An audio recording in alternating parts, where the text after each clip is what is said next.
హృదయములు తెరవబడునుగాక, హృదయములో కదిలింపొచ్చునుగాక, ప్రార్థనాత్మ యేసునామములో ప్రతి బిడ్డ మీద కుమ్మరింపబడునుగాక, రోదనాత్మ చేత యేసునామములో నింపబడుదురుగాక.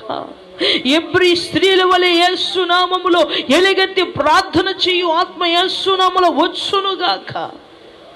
ఉచ్చరింప సత్యముగా నీ మూలుగుల చేత ఆత్మ విజ్ఞాపన చేయువేళ ఆ విధమైన శక్తి యేసునామములో ప్రతి ఒక్క బిడ్డ మీద ఉదయించునుగాక. ఆది అపోస్తుల్లో ఉన్నటువంటి శక్తి, మహిమ, ప్రభావము ప్రతి ఒక్క బిడ్డ రుచి చూసునుగాక. మహిమతో నింపండి, శక్తితో నింపండి. మా కన్నీళ్లు తుడవండి అయ్యా. బలహీనపరుస్తున్న స్థితిగతులను మార్చమని ప్రార్థిస్తున్నాను. బలహీనపరుస్తున్న అపవాదిని యేసునామములో పొమ్మని గద్దిస్తా ఉన్నాను. ఈ పూట మీ ఉపదేశం ప్రభువా ప్రతి ఒక్క బిడ్డ వారి జీవితంలో నిర్దేశించిన వంటి ప్రభువా ప్రతి ప్రణాళికను బయలుపరచుటకే తేటగా మాట్లాడమని ప్రార్థిస్తున్నాను. మహిమ ద్వారా, శక్తి ద్వారా, కృప ద్వారా ఆవరింపు చేయమని ప్రార్థిస్తున్నాను. యేసు నామములో శక్తి కలిగిన మీ నామమును యేసు నామములో అల్లాడింపు చేస్తున్నాను. వారి గృహములో, వారి కుటుంబములలో ఉన్న వంటి ప్రతి దుర్మార్గత, దుష్టత్వం అని పులిపిండినే యేసు నామములో పొమ్మని గద్దిస్తా ఉన్నాను. వారిలో నుంచి, వారి కుటుంబములో నుంచి తీసి పారవేయమని ప్రార్థిస్తున్నాను ప్రభా. మహిమ ద్వారా నింపండి అయ్యా. ఎన్నాళ్ళు ప్రభా బలహీనత, నిర్జీవత, నీరసత, అయ్యా ఎన్నో రకాల కారణాల చేత అయ్యా మీకు దురస్తులుగా మారిపోవడం ఎన్నాళ్ళు ప్రభా. ఆశతో ఎదురు చూడడం, నిరాశతో ముగించడం ఎన్నాళ్ళు ప్రభా. నీ దగ్గర జీవం ఉంది, ఆ జీవం పొందుకోవాలి. నీ దగ్గర వెలుగు ఉంది, ఆ వెలుగు పొందుకోవాలి. నీ దగ్గర ఉన్న ప్రతి ఆశీర్వాదాలు మా కొరకు సిద్ధపరిచి భూమి మీదకి వచ్చి సమీపి రాణి తేజస్సులో నుండి మమ్మలను విమోచించిన దైవమా మీకు స్తోత్రములయ్యా. అయ్యా నా రాజా, నా తండ్రి, ఈ ప్రార్థనలో ఎక్కిపిస్తున్న బిడ్డల మీద మీ సన్నిధి యేసు నామములో ఆవరించునుగాక. సర్వోన్నతిని సన్నిధి వారి గృహముల మీద ఆవరింపబడునుగాక. మహిమ ద్వారా, శక్తి ద్వారా నింపండి నాయన. ఇచ్చే దేవుణ్ణారాధించేదన్, నా కన్ని ఇచ్చే దేవుడని ఆరాధించేదన్.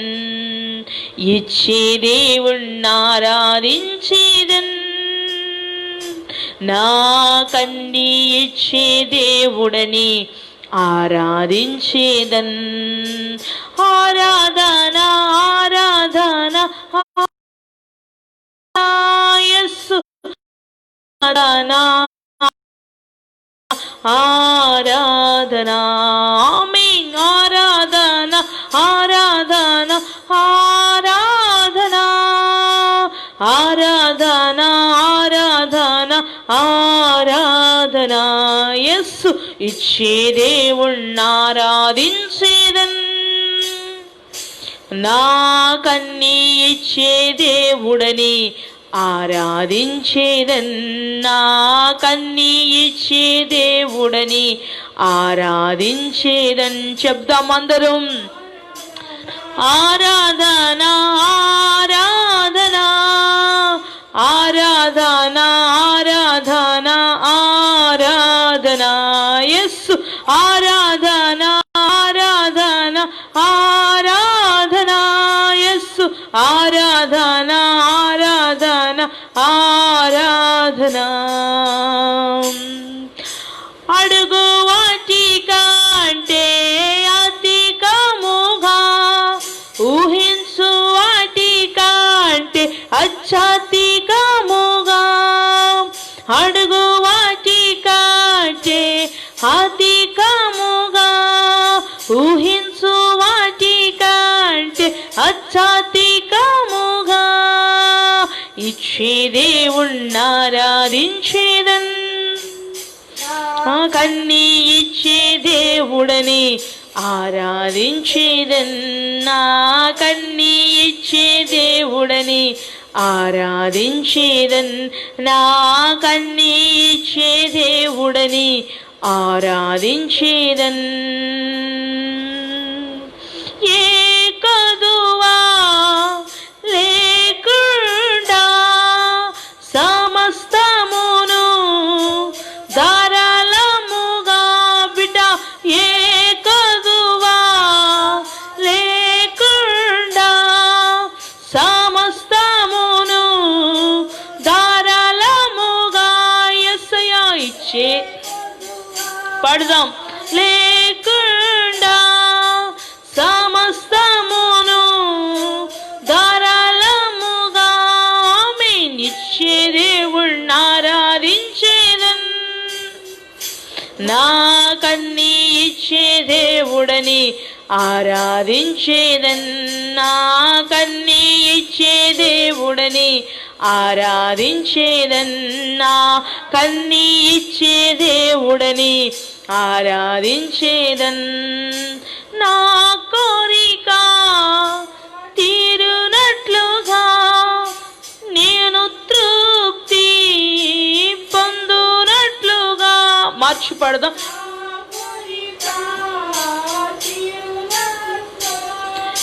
నేను తృప్తి పొందునట్లుగా.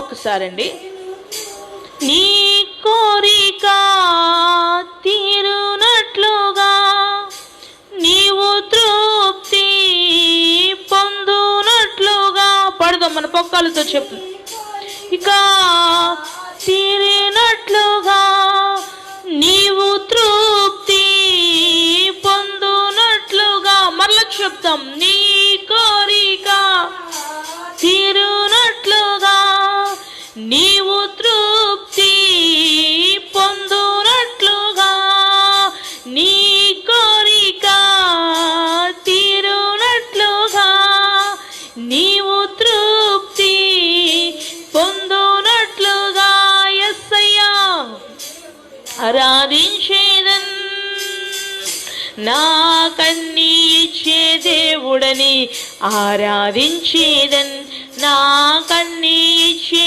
దేవుడని ఆరాధించేదన్, నా కన్నీ ఇచ్చే దేవుడని ఆరాధించేదన్, నా కన్నీ ఇచ్చే దేవుడని ఆరాధించేదన్, నా కన్నీ ఇచ్చే దేవుడని ఆరాధించేదన్. బిడ్డా, నీ జీవితంలో ఏది కదువు రాకుండా చూసుకునేవాడు, సమకూర్చే దేవుడు, సిద్ధపరిచే దేవుడు, అనుగ్రహించే ఆపత్కాలములో నమ్మదగిడైన యేసు నామములో నీకు అనుగ్రహింపబడును గాక. ఆయన ఏది కొదవై ఉండనివాడు, ఏది నీ చూతుల్లో లోటుగా ఉండనివాడు. బిడ్డ, ఆయన చిత్తాన్ని వెతుకు, ఆయన ప్రణాళికను తెలుసుకో. నీ జీవితంలో ఏ మూల కదువుగా ఉన్నా దాన్ని ఫుల్ఫిల్ చేయగల దేవుడు మన ప్రభువైన యేసుక్రీస్తు వారు. హల్లెలూయా. ఆయన నమ్మదగిన దేవుడు, ఆయన గొప్ప దేవుడు. మన జీవితంలో ఏ మూల ఇబ్బంది, ఇరుకు, సమస్య, శోధన వచ్చేవాడు కాదు. ఆయన చిత్తాన్ని వెతికి ప్రయాణించే గొప్ప కృప మన మీద ఉదయించునుగాక. నీ జీవితంలో ఉన్న ప్రతి సమస్యను బట్టి ప్రభుకు అప్పగించుకో. ప్రభువా, ఈ మాటలు ఇప్పుడు వినిచుండగా ఉపదేశానికి లోబడే మనస్సు దయచేయండి. ఉపదేశం వింటుండగా వీరికి అర్థమయ్యే శైలిలో మీరే మాట్లాడమని అప్పగించుకొనుచున్నాను. నీతి గల మీ మాట తేటగా వినిపించు బూరవలే మాట్లాడుచున్న వేళ ఆత్మదేవ ప్రతి హృదయములను యేసు నామములో తాకమని ప్రార్థిస్తున్నాను. శక్తి చేత నింపండి, కృప చేత నింపండి, మహిమ చేత నింపండి, సన్నిధి చేత నింపండి. వాక్యములను ప్రతి మర్మమును మీరు విప్పమని ప్రార్థిస్తున్నా. మీరు రేమా వాడిని పరలోకము నుంచి యేసు నామమున అనుగ్రహింపమని ప్రార్థిస్తున్నా. మహిమ చేత నింపి బలపరచమని, శక్తి చేత నింపి ఆవరింపు చేయమని ఈ సమయంలో ప్రభా శ్రద్ధ కలిగి వినడానికి అయ్యా ఆటంకపరుస్తున్న ప్రతి సాతాని తంత్రములే సునాలో బంధిస్తున్నా. ప్రతి బిడ్డ చక్కగా వినటకు కృప చూపించి నడిపించమని యేసు అధికారము కలిగిన నామములో అడుగుచున్నాను తండ్రి. ఆమేన్, ఆమేన్. Praise the lord. హల్లెలూయా, హల్లెలూయా, హల్లెలూయా. దేవునికి మహిమ కలుగునుగాక. హల్లెలూయా, హల్లెలూయా. బిడ్డలారా, మీ అందరూ బాగున్నారు కదూ? Praise the lord. హల్లెలూయా. బిడ్డలారా, మీ అందరూ బాగున్నారు కాదు? దేవుని యొక్క కృప చేత మిమ్మల్ని మరొకసారి ఈ విధంగా మరొక దినము చక్కగా కలిసి మీతో ఆరాధించడానికి దేవుడిచ్చిన గొప్ప భాగ్యాన్ని బట్టి నేను ఎంతగానో సంతోషిస్తూ, మరి మొన్నటి దినాన్ని దేవుని చిత్తం కొరకు పరిశుద్ధాత్మ దేవుడు ఉపదేశాన్ని తెలియజేశారు. మరి నిన్నటి దినాన్ని మనం పార్ట్ 2 అంటే రెండో భాగాన్ని మనం తెలుసుకోవలసినటువంటి వారమై ఉన్నాము. అయితే ఈ రెండో భాగము మరి నిన్నటి దినాన్ని మరి వాగ్దాన ప్రార్థన వలన మరి దాన్ని కొంచెం చెప్పవలసి వచ్చింది, పరిశుద్ధాత్మ దేవుని యొక్క ఉద్దేశాన్ని. ఈ పూట దేవుని చిత్తం మన జీవితంలో రూట్స్, దారులు ఉన్నాయి. అయితే మనము ప్రారంభము నుంచి బైబిల్లో ఎలా తెలుసుకున్నారని చూస్తూ కొత్త నిబంధన అపోస్తుల దగ్గరికి వద్దాం. ఎందుకంటే ఆయన కృప అత్యున్నతంగా పెంచుకుంటూనే వచ్చారు. ఆగిపోలేదు, తగ్గిపోలేదు, మారిపోలేదు. మీరు గమనించండి, తగ్గిపోలేదు, మారిపోలేదు. ఆయన కృప ఎప్పుడు కూడా పెంచుకుంటూనే వచ్చారు. కాబట్టి ఆయన చిత్తాన్ని వెతికే రూట్స్ ఏవైతే ఉన్నాయో అవి మన జీవితంలో తెలుసుకునే వంటి ప్రాముఖ్యమైన ఆ విషయాలను మనం గ్రహిస్తున్నప్పుడు మనం పాత నిబంధన నుంచి ప్రారంభము నుంచి మరి కొన్ని మార్గాల ద్వారా ఆయన చిత్తాన్ని ఎలా తెలుసుకున్నారు, ఆ తెలుసుకునే విధానంలో బిడ్డలారా మీరు చాలా జాగ్రత్తగా విని కొన్ని రోజులు దాని మీద మీరు దృష్టి పెట్టి ఆ తర్వాత మీరు శ్రద్ధ పెట్టి వెతకాలి. ఇప్పుడు వినేసి రేపు అమల్లో పెట్టేసేసి ప్రాసెస్ స్టార్ట్ చేసేస్తానంటే కుదరదు. కానీ దేవుని చిత్తం వెతకడం అనేది మన జీవితంలో చాలా ప్రాముఖ్యం. ఇంకా ఆయన చిత్తాన్ని తెలుసుకుంటే మనకి ఇంకేమీ ఉండదుగా. ఇంకా కన్నీరు ఉండదు, ఏడుపు ఉండదు, లేదా ఈ భౌతికమైన వంటి ఈ చికాకంతా శాంతంగా శోధన వచ్చినా చికాకు వచ్చినా అది సాతాను పుట్టించింది అని మన వరకు తేకుండగానే దాన్ని ఏం చేస్తాం, వెంటనే రిమూవ్ చేసేస్తాం. కనుక బిడ్డలారా చక్కగా తెలుసుకుందాం. ఈ పూట ఉపదేశం కొరకు ప్రాముఖ్యంగా చదవలసినటువంటి లేఖన భాగము మొదటి కొరింథీయులకు రాసినటువంటి పత్రిక 2వ అధ్యాయము 7వ వచనం. మీ పరిశుద్ధ గ్రంథాలు తెరిచి చక్కగా దాన్ని చదవగా విందాం. 2 కొరింథీయులకు రాసినటువంటి పత్రిక 12వ అధ్యాయము 2వ వచనం.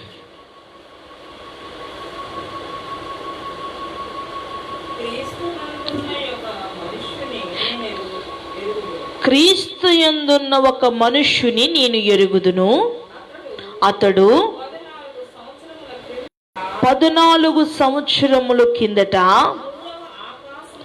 3వ ఆకాశమునకు కొనుపోబడెను.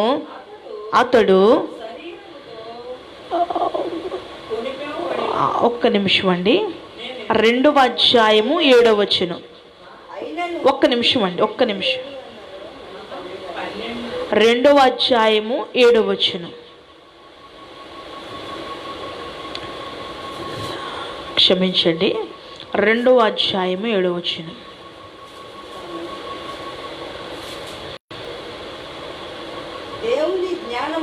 దేవుని జ్ఞానము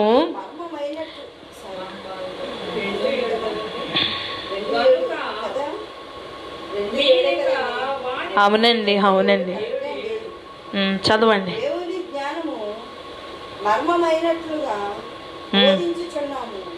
దేవుని జ్ఞానము మర్మమైనట్టుగా బోధించుచున్నాము. ఈ జ్ఞానము మరుగై ఉండెను, జగదుత్పత్తికి ముందుగానే దీనిని దేవుడు మన మహిమ నిమిత్తము నియమించెను. దేవునికి స్తోత్రం కలుగును గాక. హల్లెలూయా. బిడ్డలారా, దేవుని జ్ఞానము మర్మమై ఉన్నది, గొప్పదై ఉన్నది. అది మనము మహిమకరంగా మార్చబడాలని ఆయన సిద్ధపరిచిన ప్రతి ఉపదేశం పట్ల మీరు కాస్త శ్రద్ధ నిలిపి వినండి. ఎందుకంటే ప్రతి ఉపదేశం కూడా మనకి ఒక చక్కని సందేశాన్ని, పాఠాన్ని మనకి తెలియచేస్తుంది కనుక దాన్ని మనం శ్రద్ధగా విని దానిని బట్టి మన జీవితాన్ని దినదినాభివృద్ధితో నడిపించుకోవలసిన వంటి పరిస్థితి ఎంతైనా ఉన్నదని గమనించుకోవాలి బిడ్డలారా. కాబట్టి దేవుని యొక్క ఉద్దేశాన్ని ఉపదేశం ద్వారా మనం వింటున్నాం. ఇది మానవుల మాటగా అనుకోవద్దు సుమి, ఇది దేవుని మాటగా మీరు గ్రహించండి. అలాగ గ్రహించి మీరు నడుస్తున్న దినాల్లోనే దేవుని చిత్తం మీకు బయలుపరచబడును గాక. హల్లెలూయా, హల్లెలూయా, హల్లెలూయా. నిన్నటి దినాన్ని ప్రారంభంగా మనము రోమపత్రిక 2వ అధ్యాయము 22వ వచనంలో ఒక్క మాటని ఎక్కువగా జ్ఞాపకం చేసుకుంటూ దాన్ని మాట్లాడుతూ ఉన్నాం. అంటే మొదటి భాగములో ఉన్న ఉపదేశంలో మనల్ని పరిశుభ్రపరిచి ఆయన చిత్తానికి సిద్ధపరుస్తారనే విషయాన్ని మనం తెలుసుకుని ఉన్నాం. ఒక్కసారి ఆ వాక్యాన్ని కూడా చదువుదామండి. రోమపత్రిక 12వ అధ్యాయం 2వ వచనం.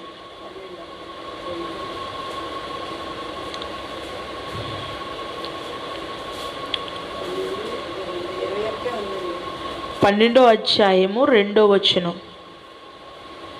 శ్రద్ధ పెట్టి కొంచెం వింటే బాగుంటుంది. మీరు ఈ లోక మర్యాదను అనుసరింపక ఉత్తమమును అనుకూలమును సంపూర్ణమయ్యున్న దేవుని చిత్తమేదో పరీక్షించి తెలుసుకున్నట్లు మీ మనస్సు మారి నూతనమౌట వలన రూపాంతర పొందితిరి. దేవునికి స్తోత్రం. ఇప్పుడు ఉత్తమమైన అనుకూలమైన దేవుని చిత్తమేదో తెలుసుకోవడానికి మీ మనస్సు మారి సిద్ధంగా ఉన్నారా? దేవునికి స్తోత్రం కలుగును గాక. సిద్ధంగా ఉన్నవారు అన్నవాళ్ళు కామెంట్ సెక్షన్ మెసేజ్ బాక్స్ ఉంది, మెసేజ్ పెట్టండి. మీకోసం నేను ప్రత్యేకించి ప్రార్థన చేస్తాను. హల్లెలూయా, హల్లెలూయా. ఇప్పుడు మీరు దేవుని చిత్తాన్ని తెలుసుకుని నా మనస్సు మారిందండి, నేను లోకం వైపు పరిగెట్టేవాడిని, లోకం వైపు తిరిగేదాన్ని, లేదండి నా మనస్సు మారి లోక మర్యాద, లోక అలవాటులు, లోక తీరు, లోక పద్ధతుల్లో నుంచి నేను బయటకు వచ్చేసాను, దేవుని యొక్క రూట్స్, దేవుని యొక్క చిత్తాన్ని వెతికే మార్గాల కోసం నేను అన్వేషిస్తూ ఉన్నాను అన్నవాళ్ళు ఖచ్చితంగా మీ పేరు, మీ యొక్క పరిస్థితిని కూడా ఖచ్చితంగా తప్పక మీరు మెసేజ్ బాక్స్లో సెండ్ చేయండి, కంపల్సరీ మీకోసం ప్రత్యేకంగా ప్రార్థిస్తాం. కనుక బిడ్డలారా, ఇప్పుడు మనము దేవుని చిత్తాన్ని వెతికే ప్రారంభంగా ఒక విషయం మనందరికీ తెలుసు. ప్రార్థన ద్వారా దేవుని చిత్తాన్ని తెలుసుకుంటున్నారు.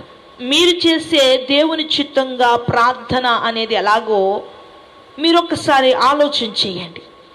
ఏదో చిన్న ప్రార్థన చేసి ఇది దేవుని చిత్తమేనా అనుకునే వంటి అలవాటులో నుంచి ముందు బయటికి రావాలి. చిన్న ప్రార్థన చేసి ప్రభువా ఇది నీ చిత్తమైతే జరిగించు, లేకపోతే వద్దులే అనే కాంప్రమైజ్ ప్రార్థనలు విడిచిపెట్టాలి. ముందు దేవుని చిత్తాన్ని, దేవుని ఇష్టాన్ని తెలుసుకోవడానికి ఎంత కష్టపడాలి. నువ్వు చెయ్యలేక నువ్వు సరిపెట్టేసుకుని ఇదే దేవుని చిత్తం అనుకొని అజ్ఞానంగా బ్రతికేస్తూ ఉంటారు కొంతమంది. కనుక బిడ్డలారా, దేవుని చిత్తం మీ జీవితంలో 100% ఆయన చేయడానికి ముందుకొచ్చారు. దాన్ని గ్రహించుకునే వాల్స్ మనం తెలుసుకోవాలి. ఎక్కడి నుంచో వాటర్ పైప్స్ ఉన్నాయనుకోండి, అది కలెక్షన్ తెచ్చుకోవాలనుకోండి, మనం ఏం చేస్తాం, పైప్ ఎక్కడైతే ఉందో అక్కడికి వెళ్ళి మనం ఆ రూట్స్ కలెక్షన్స్ మనం ఏం చేస్తాం దానికి ఆ వాల్కి కలెక్షన్ ఇచ్చుకుంటాం. ఇప్పుడు దేవుని చిత్తం ఏంటో తెలుసుకునే వంటి కలెక్షన్ మనం తెలుసుకుంటున్నాం. చాలామంది ఎక్కువగా ప్రార్థన ద్వారా దేవుని చిత్తాన్ని తెలుసుకుంటూ ఉంటారు. అయితే ప్రార్థన ద్వారా బైబిల్లో దేవుని చిత్తాన్ని తెలుసుకున్న వంటి వారు అనేక మంది ఉన్నారు. నేను ఒక వ్యక్తిని మీకు చూపిస్తాను. మొట్టమొదటిగా బిడ్డలారా, మీరు ప్రార్థన చేస్తున్నప్పుడు బడా మీ యొక్క సమస్యను మాట్లాడేస్తూ మీరే ముగించేస్తూ దానికి సందర్భము సమయము చక్కగా వివరించే విధానము ఏమీ ఉండదు. ఈరోజు అడిగిన దానికి రేపు మీ దగ్గరే సమాధానాన్ని వెతికేసుకుంటారు. ప్రభు చెప్పే వరకు ఎక్కడ వేచి ఉంటారు మీరు?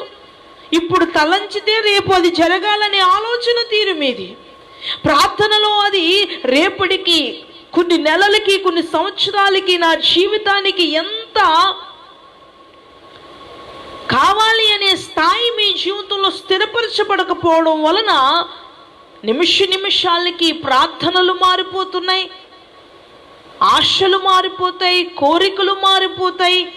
ప్రార్థన చేస్తే ప్రార్థనా విధానం కూడా మారిపోతూ ఉంటుంది. ఇప్పుడు ఆ ప్రార్థన కూడా, దేవునితో మాట్లాడే సంభాషణ కూడా కరువైపోయింది. నేను ప్రపంచంలో ఆకలి బాధలు చూశాను, వస్త్రహీనత చూశాను, ధనం లేని వంటి వారిని చూశాను. ఇప్పుడు ప్రపంచాన్ని ఏలుబడి చేస్తున్న వైరస్ను చూశాను. ఇప్పుడు అతి ఘోరంగా, భయంకరంగా, ఇంకా అతి భయంకరంగా పీడిస్తుంది ఏంటో తెలుసా? దేవునితో దేవునితో మాట్లాడకుండా సమయాన్ని దొంగిలించే సాతాను యొక్క తంత్రములను చూస్తున్నాను. ప్రపంచమంతా దేని చేత బంధించబడిందో తెలుసా? దేవునితో మాట్లాడకుండా సాతానుతోనే జీవించే స్థాయిలో ఈరోజు యావత్తు ప్రతి క్రైస్తవుడు ఉన్నాడు.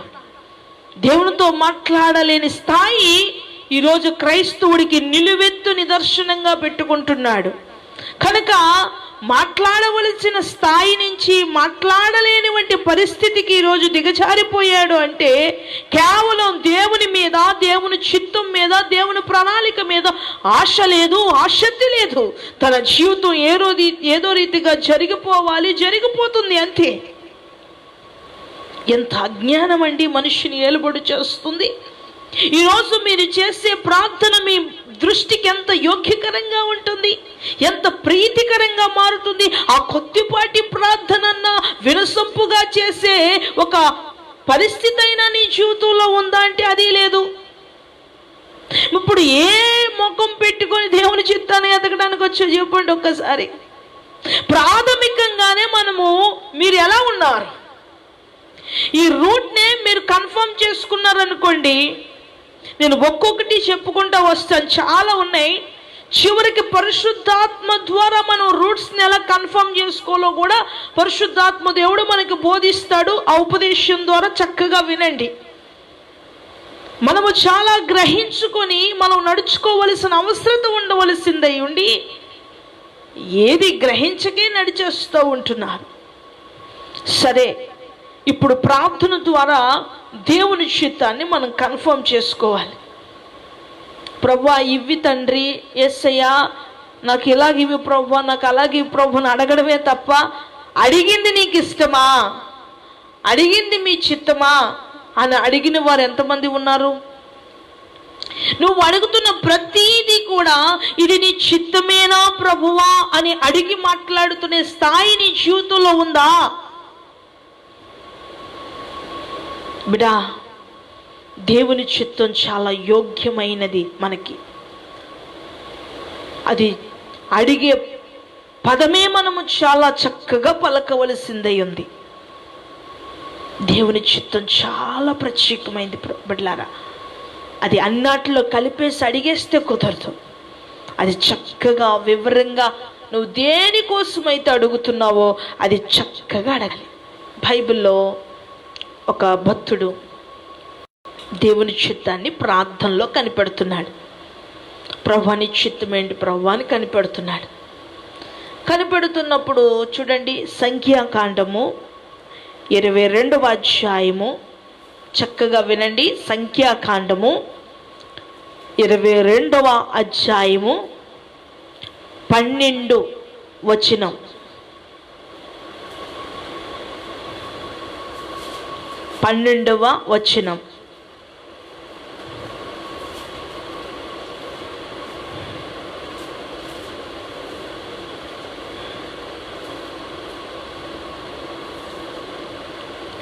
చదవండి.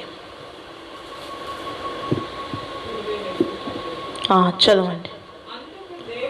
అందుకు దేవుడు నీవు వారితో వెళ్ళకూడదు, ఆ ప్రజలను శపింపకూడదు, వారు ఆశీర్వదింపబడిన వారు అని బిలాముతో చెప్పాను. బిలాము ప్రార్థన చేస్తూ ఉన్నాడు. ప్రార్థనలో కనిపెడుతున్నాడు. ప్రభువా పలానా వ్యక్తి రమ్మంటున్నాడు, అక్కడ నేను శాపకరమైన విరోధకరమైన పని చేయమంటున్నాడు, ఏం చేయను ప్రభువా అని ప్రార్థన చేస్తూ ఉన్నాడు. ప్రార్థన చేస్తుంటే ప్రభు అతనితో మాట్లాడుతున్నారు, నువ్వు అక్కడికి పోవడానికి వీల్లేదు, ప్రార్థనలో నువ్వు ఆ విధంగా చెయ్యడానికి వీల్లేదు అనేసి ప్రభు మాట్లాడేశారు. మాట్లాడిన తర్వాత వాళ్ళకి ఆ విషయాన్ని తెలియచేశారు. వాళ్ళు వెళ్ళిపోయారు. ఇప్పుడు నీకు ఒకసారి ప్రార్థన చేసినప్పుడు దేవుడు ఏదో రీతిగా ఆయన చిత్తాన్ని తెలియచేస్తూ ప్రయాణించేవంటి మార్గాలు నీకు చూపిస్తూ ఉంటారు. అనేక రీతిలుగా ఇంకా చాలా మార్గాలు ఉన్నాయి. ఆ మార్గాలన్నిటి రీతిగా నీకు తెలియచేయడానికి ప్రయత్నించినప్పటికీ కూడా నువ్వు అది జీర్ణించుకోలేక, నీ పరిస్థితుల్లో వాటిని గ్రహించుకోలేక దేవుడు వద్దన్న పనిని మరలా ప్రార్థించేస్తావు. ప్రభుని చిత్తం ఏంటి ఆయన చెప్పేశాడు, అయినప్పటికీ మరలా నువ్వేం చేస్తావు తెలుసా? ప్రభుని చిత్తం ఏంటి అని అడుగుతావు. బిలాము కూడా అలాగే ప్రార్థన చేశాడు. మరలా వాళ్ళు వచ్చారు. వచ్చి ఏం చేస్తారో తెలుసా? ఒకసారి చాలా మంది అంతే, నేను చాలా మందిని చూస్తాను, సమర్పించేసుకుంటారు, సేవకు అనుకుంటారు. ఏదైనా కష్టం వచ్చిందనుకో, ఏమన్నా ఉద్యోగం చేసుకుంటే బాగున్నేమో, పరిస్థితులు బాగోలేదు కదా, ఏం చేస్తే బాగుంటుందేమో అనుకుంటారు. ఎందుకంటే వారి స్వచిత్తం గనక ఏదో రీతిగా ఆలోచించేసుకుంటున్నారు. కానీ దేవుని చిత్తం అయితే ఎటికి పోలేరుగా. కాబట్టి వారి మానవుని యొక్క ఇష్టాలన్నీ మారిపోతూ ఉంటాయి, కానీ దేవుని చిత్తం మాత్రం ఎన్నటికీ మారదు బిడ్డ. అలాగనే ప్రార్థన చేస్తాడు. ప్రభు వద్దన్నారు, మరలా వాళ్ళు వచ్చి అడుగుతున్నారు. 15 వచనం చూడండి.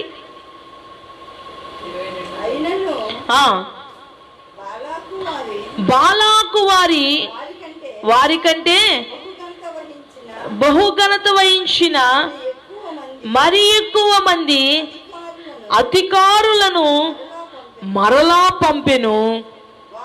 వారు బిలాముని యొద్దకు వచ్చి అతనితో, నీవు దయచేసి నా యొద్దకు వచ్చుటకు ఏమియు అడ్డము చెప్పకుము, నేను నీకు బహుఘనతను కలుగ చేసేదను అన్నాడు. మొట్టమొదటిగా అడిగాడు, ప్రార్థన చేసుకున్నాడు, ప్రభు వద్దన్నాడు, మానేశాడు, నిమ్మలంగా కూర్చున్నాడు. బహుఘనతను వహించిన వారు, ఇంకా కొత్త సైన్యము, 1 వంతు వస్తే 200 సైన్యం వచ్చింది. చాలా గొప్ప గొప్పలు వచ్చి అడిగేస్తున్నారు, రా రా అని. మన పరిస్థితి అంటే చాలాసార్లు ఎవడన్నా కొంచెం నీకు కావలసినోడు వచ్చి అడగడానికి మాట తీయలేవు. దేవుని చిత్తం వద్దన్నా సరే చేసేస్తావు. అయ్యో నువ్వు అందులో చేయి పెట్టుకు బిడ్డ, నువ్వు నా బిడ్డవంటే అదే ఊరుకోండి, ఆయనే నాకండి అంటది, ఆయనే నాకండి అని చెప్తారు కొంతమంది. ఒరే బిడ్డ నువ్వు వెళ్ళకరా, అది నాశనకరమైన ఊపిరి అంటే ఊరుకో, దేవుడు నువ్వు కాసేపు పక్క నుండి, ఎందుకంటే అది నాకు చాలా ప్రాముఖ్యం, అది కాదురా, అది నా చిత్తం కాదురా అంటే, డాడీ నీకు ఇష్టం ఉన్న ఇష్టం లేకపోయినా మనిషితో నాకు సంబంధం ఉందంటాడు. అంటే మానవుడు చిత్తాన్ని ఎంచుకుంటే నాశనానికి వెళ్ళిపోతాడని చెప్తున్నాను నేను. సరే, ముందు ప్రభువుని అడిగాడు, వద్దన్నాడు. మరలా వాళ్ళు వస్తే ఏం చెప్పాలి? మరలా నిన్ను ఎవరైనా ఏదైనా అడిగితే ఏం చెప్పాలి? ఒకసారి నేను ప్రార్థన చేశానండి, పనిమాలా గ్రహించుకున్నానండి, పరిశుద్ధాత్మ దేవుడు మరి ఎన్నో పరిస్థితుల్లో నాకు గ్రహింపు తీసుకొచ్చాడండి. వెంటనే ఉపదేశాలను బట్టి, వాక్యములను బట్టి, నడిపింపును బట్టి, ప్రార్థనలో నాకు ఒక ప్రత్యక్షతను చూపించాడండి, చూపిస్తాడు. మీరు ఆ స్థాయికి వెళ్ళాలి. మీరు ఇంకా చిన్ని పిల్లలు ప్రార్థన చేసి ఆమెను హల్లెలూయా అంటే కలగదది. మీరు ఒక స్థాయికి వెళితే ఆయన చిత్తాన్ని చూపించి ఆయన చిత్తంలో నడిపిస్తాడు. ఆయన చిత్తం నడిపించే స్థాయికి వెళ్ళకుండానే మీరు ఇంకా కింద మీద పడుతూనే ఉన్నారు. సరే బిడ్డ, ఈ గొప్ప వాళ్ళని చూస్తాడు, ఈ ఘనత కలిగిన వారిని చూస్తాడు, ఓ ఎంతో బాగుంది. వాళ్ళని చూసి అంటాడు, సరే మీరు ఇంత పనిమాల ఇంతమంది మీరు వచ్చేసారు కనుక నేను మళ్ళా వెళ్ళి మా ప్రభుని అడుగుతాను అంటున్నాడు. ఒక్కసారి ప్రభు చూపించేశాడు, ఒక్కసారి ఆయన గ్రహింపు తీసుకొచ్చాడు. మరలా వెళ్ళంటే ప్రభుని అడుగుతాడంటే ఈయన. ప్రభు ఏమన్నాడు తెలుసా? నీ ఇష్టం రా బాబు, నీ ఇష్టం, వెళ్ళిపో. ఆయన విసిగించే ప్రార్థనలు చేస్తారు కొంతమంది.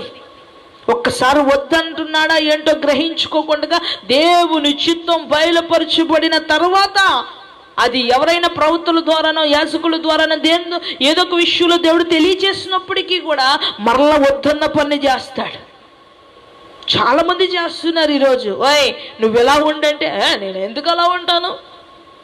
ఊహించుకోలేకపోతున్నాడు జీవితాన్ని ఒక విధంగా, ఊహించుకోమంటున్నాడు పరిశుద్ధాత్మ దేవుడు ఒక విధంగా. అది వచ్చిన సమస్య ఇక్కడ.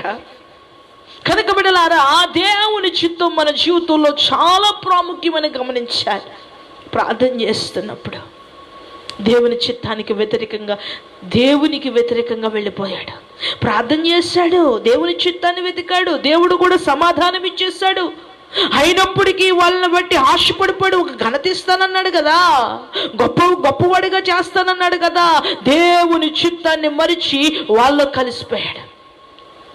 గర్భబొమ్మ మాట్లాడుతున్నా కూడా కళ్ళు తెరలిపోయాడు. గాడిది అడ్డగించి దూత అడ్డగించినప్పటికీ కూడా చూసారా? ఈరోజు ప్రార్థన చేస్తున్నప్పుడు దేవుని చిత్తం నీకు ఏదో రీతిగా దేవుడు తెలియజేస్తాడు. ఆ గ్రహింపులోకి, ఆ స్థాయికి నువ్వు వెళ్ళలేదనుకో, అప్పుడు ఏం జరుగుతుందో తెలుసా? దేవుని చిత్తాన్ని కూడా కాళ్ళ తన్ని వెళ్ళిపోతావు బిడ్డ. అది చాలా నాశనకరంగా మారిపోతుంది. ఆ తర్వాత నువ్వు నాశనం అయిపోతావు, కానీ నీతో ఉన్న వాళ్ళే నాశనం అవరు. ఆ రాజు వీళ్ళు చేసిన తంత్రాలకి వీరే పాడైపోయారు తప్ప శాపకార్థమైన వచనాన్ని ఆశీర్వాదకరంగా మార్చిన దేవుడైన హల్లెలూయా. కనుక బిడ్డ, దేవుడు ప్రార్థన ద్వారా ఆయన చిత్తాన్ని తెలియజేస్తాడు. చాలామంది దేవుని చిత్తాన్ని తెలుసుకోవడానికి ప్రార్థనలో ఏకీభిస్తారు, కానీ అది సంపూర్ణంగా ఆ చిత్తాన్ని వెతికే ఏదైతే ఉందో ఆ స్థాయికి ఎదగాలి. మొక్కగా ఉన్నప్పుడు పళ్ళు కాయండి అంటే ఎలా కుదురుతుంది? అది ఇప్పుడు మొక్క వేసావు, ఆ స్థాయికి ఎదిగినప్పుడు చక్కగా మంచి ఫలాలు ఇస్తుంది. ఇప్పుడు నువ్వు ఇంతగా ఉండి చక్కగా చిన్న ప్రార్థన చేసుకుంటూ ఎదుగుతా ఉండాలి. ఒక స్థితిలోనికి ఆత్మ ద్వారా ఎదిగినప్పుడు ఆ ప్రార్థనలో నీకు ఆటోమేటిక్గా దేవుడు చూపించేస్తూ ఉంటాడు. ఆ స్థితికి వెళ్ళకుండానే ఇంతగా ఉన్నప్పుడే ప్రభువా నాకు చూపించి అంటే ఎలా కుదురుతుంది? నువ్వు ఉదయం తింటున్నావు, సాయంత్రం తింటున్నావు, రాత్రి తింటున్నావు. ఇదంతా ఎందుకు? నీ శరీరానికి కావాలి, నీ అంతరంగ పురుషుడికి కూడా అనేకమైనవి కావాలి. హల్లెలూయా, హల్లెలూయా. కాబట్టి బిడ్డలారా, ప్రార్థన ద్వారా దేవుడు చెప్తాడు. చూడండి మరొక మాట, 1 సమూయేలుకి రాసినటువంటి గ్రంథము, ఈ వాక్యాన్ని 20వ వచనం ఒకసారి చదవండి.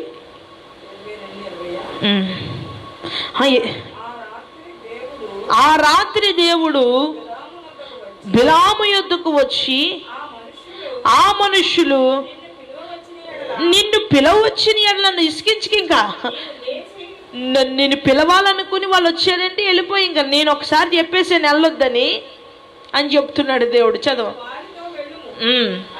అయితే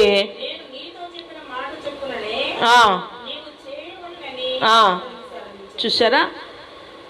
సరే, కానీ నేను నీతో ఏ మాట అయితే చెప్పానో ఆ చిత్తాన్ని నువ్వు జరిగించమన్నాడు. కనుక బిడ్డలారా, దేవుడు స్పష్టంగా మాట్లాడతాడు మనతో. చదవండి 1 సమూయేలుకి రాసినటువంటి గ్రంథము 23వ అధ్యాయం. 1 సమూయేలు 23వ అధ్యాయము 1 నుంచి చదవండి. తరువాత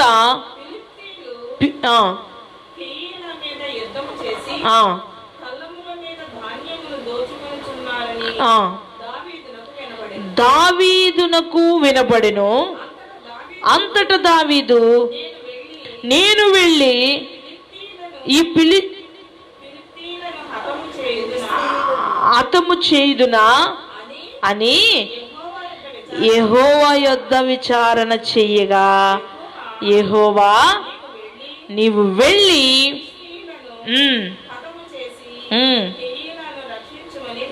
వారిని హతము చేసి రక్షించుమని చెప్పాడు. చూసారా? దావీదు ఒక విషయాన్ని విన్నాడు, ఒక వార్తను విన్నాడు. వెంటనే దావీదు ఏం చేశాడు? దేవుని దగ్గర ప్రార్థన చేస్తూ విచారణ చేశాడు. ఈ విషయం ఏంటి ప్రవ్వా, ఈ విషయం ఏంటి ప్రవ్వా, మీరు వెళ్ళమంటారా? అక్కడేమో కళ్ళమంతా తొక్కేసి వారికి ఉన్నవంటి ఆహారాన్ని అంతా పట్టుకెళ్ళిపోతున్నారు. అక్కడ ఇంకొకడైతే ప్రార్థన కూడా చేయడు, పరుగెట్టుకుపోతాడు. బ్యాంకులో 500 కట్ అవుతేనే 6 రోజులు తిరుగుతారు ఒక్కొక్కరునే. ఒక్కరోజు కూడా ప్రార్థన చేసుకోరు, మనశ్శాంతి ఉండదు. ₹1 పోతే ప్రార్థన చేయమంటే చేయడు. అలాంటిది అక్కడ వారి రాజ్యంలో ఉన్న సమస్తము ఆహారాన్ని దొంగిలిస్తున్నారు. అక్కడ మామూలుగా ఉండదు అనుకుంటున్నారా? 1-2 అనుకుంటున్నారా మీరు? ఎంతోమంది సమూహం వచ్చి అక్కడ దాడి చేస్తున్నారో. కానీ ఇక్కడ చక్కగా ప్రభు దగ్గర అడుగుతా ఉన్నాడు, ఈరోజు నీ జీవితంలో అటువంటి అనుభవం ఉందా? లేదంటే ఏదన్నా జరిగితే వెంటనే వెళ్ళిపోయి అదంతా చేసేసి అయ్యో బాబోయ్ నేడ్చే బాబుతా? వద్దు బిడ్డ. దేవుని దగ్గర విచారణ చేశారు. ఆ రోజుల్లో ప్రార్థన చేశారు. ప్రార్థన చేస్తూ ఆయన దగ్గర విచారణ. మీకు విచారణ అంటే అర్థమైందా? కోర్టులో లాయర్స్ ఏం చేస్తారు? ప్రశ్నకి ప్రశ్న. ఇదిగో ఇది ఎలాగైతే ఇది ఎలాగా, ఇది ఎలాగైతే ఇలాగని వారిని మరి అన్ని ప్రశ్నలు అడుగుతూ ఉంటారు. దేవుని దగ్గర కూడా మనం ఆ స్థాయికి వెళ్ళాలి. దేవుని దగ్గర చక్కగా ప్రభు మనల్ని వచ్చారు, మరి వెళ్ళాలా? మరి అక్కడక్కడ మనకున్నవంటి ధాన్యాన్ని కళ్ళన్ని తొక్కి వాళ్ళు పట్టుకెళ్ళిపోతున్నారు. నువ్వు వెళ్ళమంటే వాళ్ళతో యుద్ధం చేస్తాను, లేదంటే ఎందుకంటే ఇచ్చే దేవుడు నువ్వు కాబట్టి నేను అక్కడికి వెళ్ళి ఏం చేయను అంటున్నాడు ఈయన. కాపాడేవాడు నువ్వు కాబట్టి నేను వెళ్ళి అక్కడికి ఏం చేయను. విడిపించేవాడు నీవే, నాకు మళ్ళీ సమృద్ధిని అనుగ్రహించేవాడు నీవే, కాబట్టి నీ మాట ఇస్తే నేను వెళ్తాను, లేకపోతే వెళ్ళంటున్నాడు. చూసారా, నీకు ఆ అనుభవం ఉందా? నీవు ఆ స్థాయిలో ఉంటున్నావా, లేదా నీకు నీవే పరిగెట్టుకుంటూ వెళ్ళిపోతున్నావా? బిడ్డల కోసమైనా కుటుంబం కోసమైన నీ పరిస్థితి ఎలాగుంటున్నప్పటికీ కూడా నువ్వు ఎక్కడికి వెళ్ళాలన్నా సపోజ్, ప్రభా ఇదిగో నేను మార్కెట్కి వెళ్తున్నాను, లేదా హాస్పిటల్కి వెళుతున్నాను, లేదా నా బిడ్డని ఇలా చేయడానికి వెళుతున్నాను, నా బిడ్డ కొరకు మరి స్కూల్కి వెళుతున్నాను, మరి పలానా స్కూల్లో జాయిన్ చేయడానికి వెళుతున్నాను, లేదంటే పలానా ఉద్యోగానికి వెళుతున్నాను, పలానా మరి వర్క్ చేయాలని చూస్తున్నాను అని ప్రతీది కూడా దేవుణ్ణి అడిగే అనుభవములోనికి నువ్వు మార్చబడుదువుగాక. ఆమేన్ అనే స్థితిలోనికి నువ్వు మార్చబడుదువుగాక. హల్లెలూయా, హల్లెలూయా. ఇది ఒకటోదండి, ఈ రూటు ఒకటోది. రెండోది మనం చూద్దాం. రెండోది వాగ్దానాల ద్వారా, వాక్యము ద్వారా. ఈ వాగ్దానాల ద్వారా, వాక్యం ద్వారా కూడా ప్రభు మనతో మాట్లాడుతాడు, ఆయన చిత్తాన్ని బయలుపరుస్తాడు. మీరు చూసేవారు ఈ సందేశాలు, దేవుని చిత్తం కొరుకున్న సందేశాలు పూర్తిగా వినేసేయండి. అప్పుడు చివరిలో ఉన్న అద్భుతమైన మర్మాన్ని మీరు తెలుసుకుంటారు. ఇప్పుడు మనము వాక్యము ద్వారా దేవుని చిత్తాన్ని మనకి తెలియజేస్తాను, కానీ మనం గ్రహించడం ఎలాగనేది ముగింపులో పరిశుద్ధాత్మ దేవుడు మనకు ఉపదేశం ద్వారా తెలియజేస్తాడు. ఇప్పుడు మన కీర్తనలు 32వ అధ్యాయము 8-9 వచనాలు చదవగా విందాం.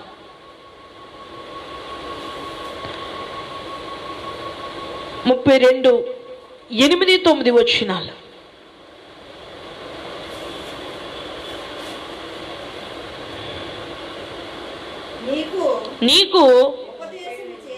నీకు ఉపదేశము చేసేదను, నీవు నడవవలసిన మార్గములను నీకు బోధిస్తాను అన్నాడు.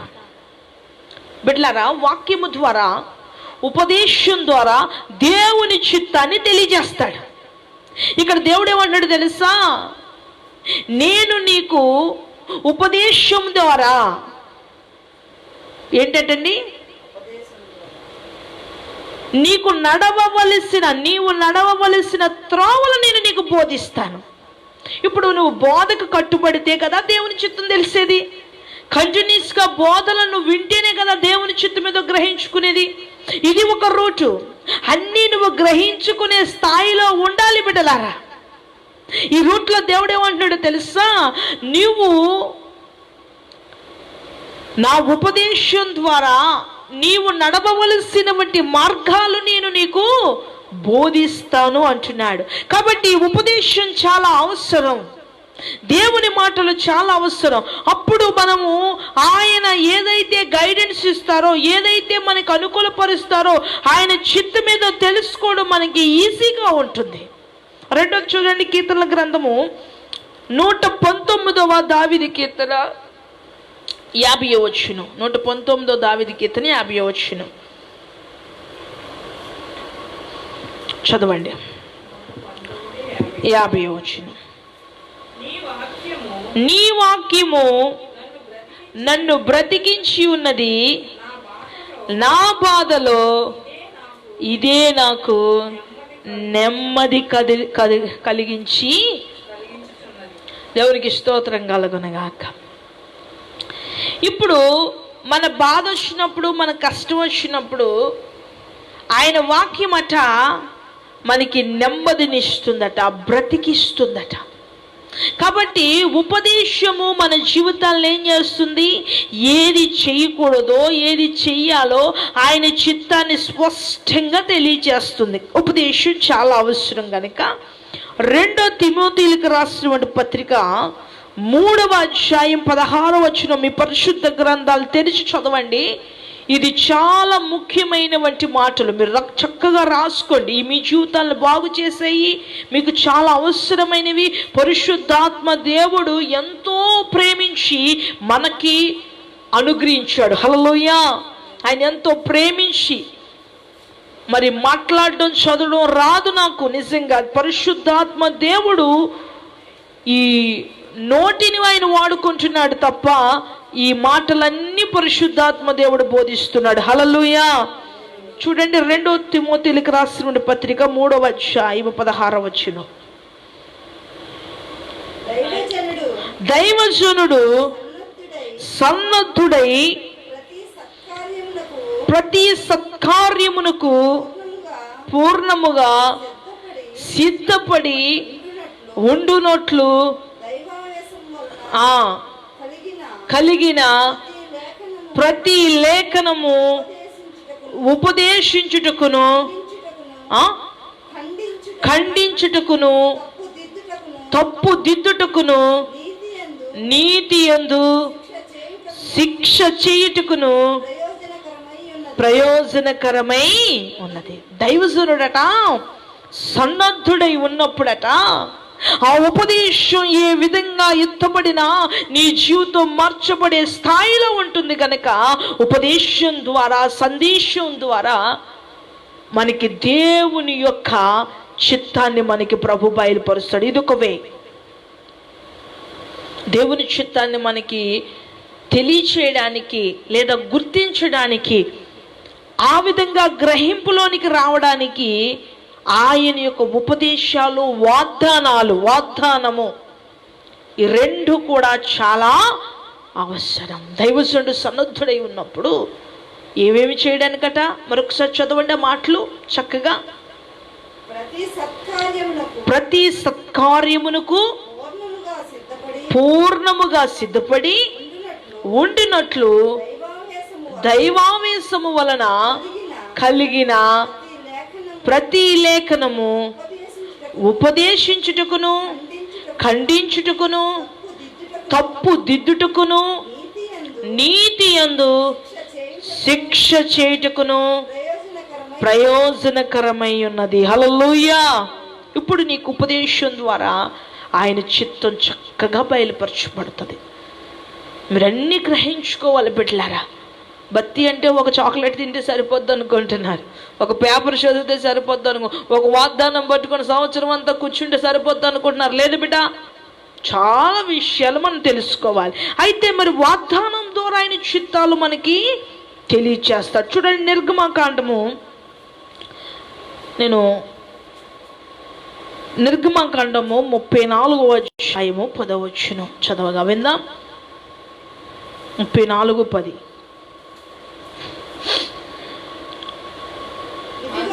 ఇదిగో చదవండి. అందుకు ఆయన ఇదిగో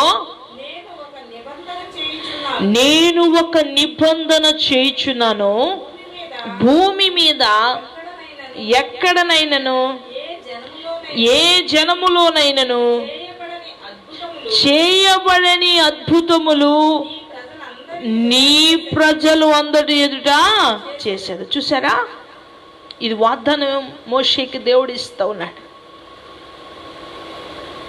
దేవుడు తన బిడ్డలతో చేసుకుంటాడండి. అనేక వాగ్దానాలు నీకు ఇచ్చుంటాడు ప్రభు. నీ బిడ్డలను దీవిస్తాను, నీ కుటుంబాన్ని దీవిస్తాను, నీకు ఇలాంటి అద్భుతం చేస్తాను, నూతన క్రియ చేయబోతున్నాను,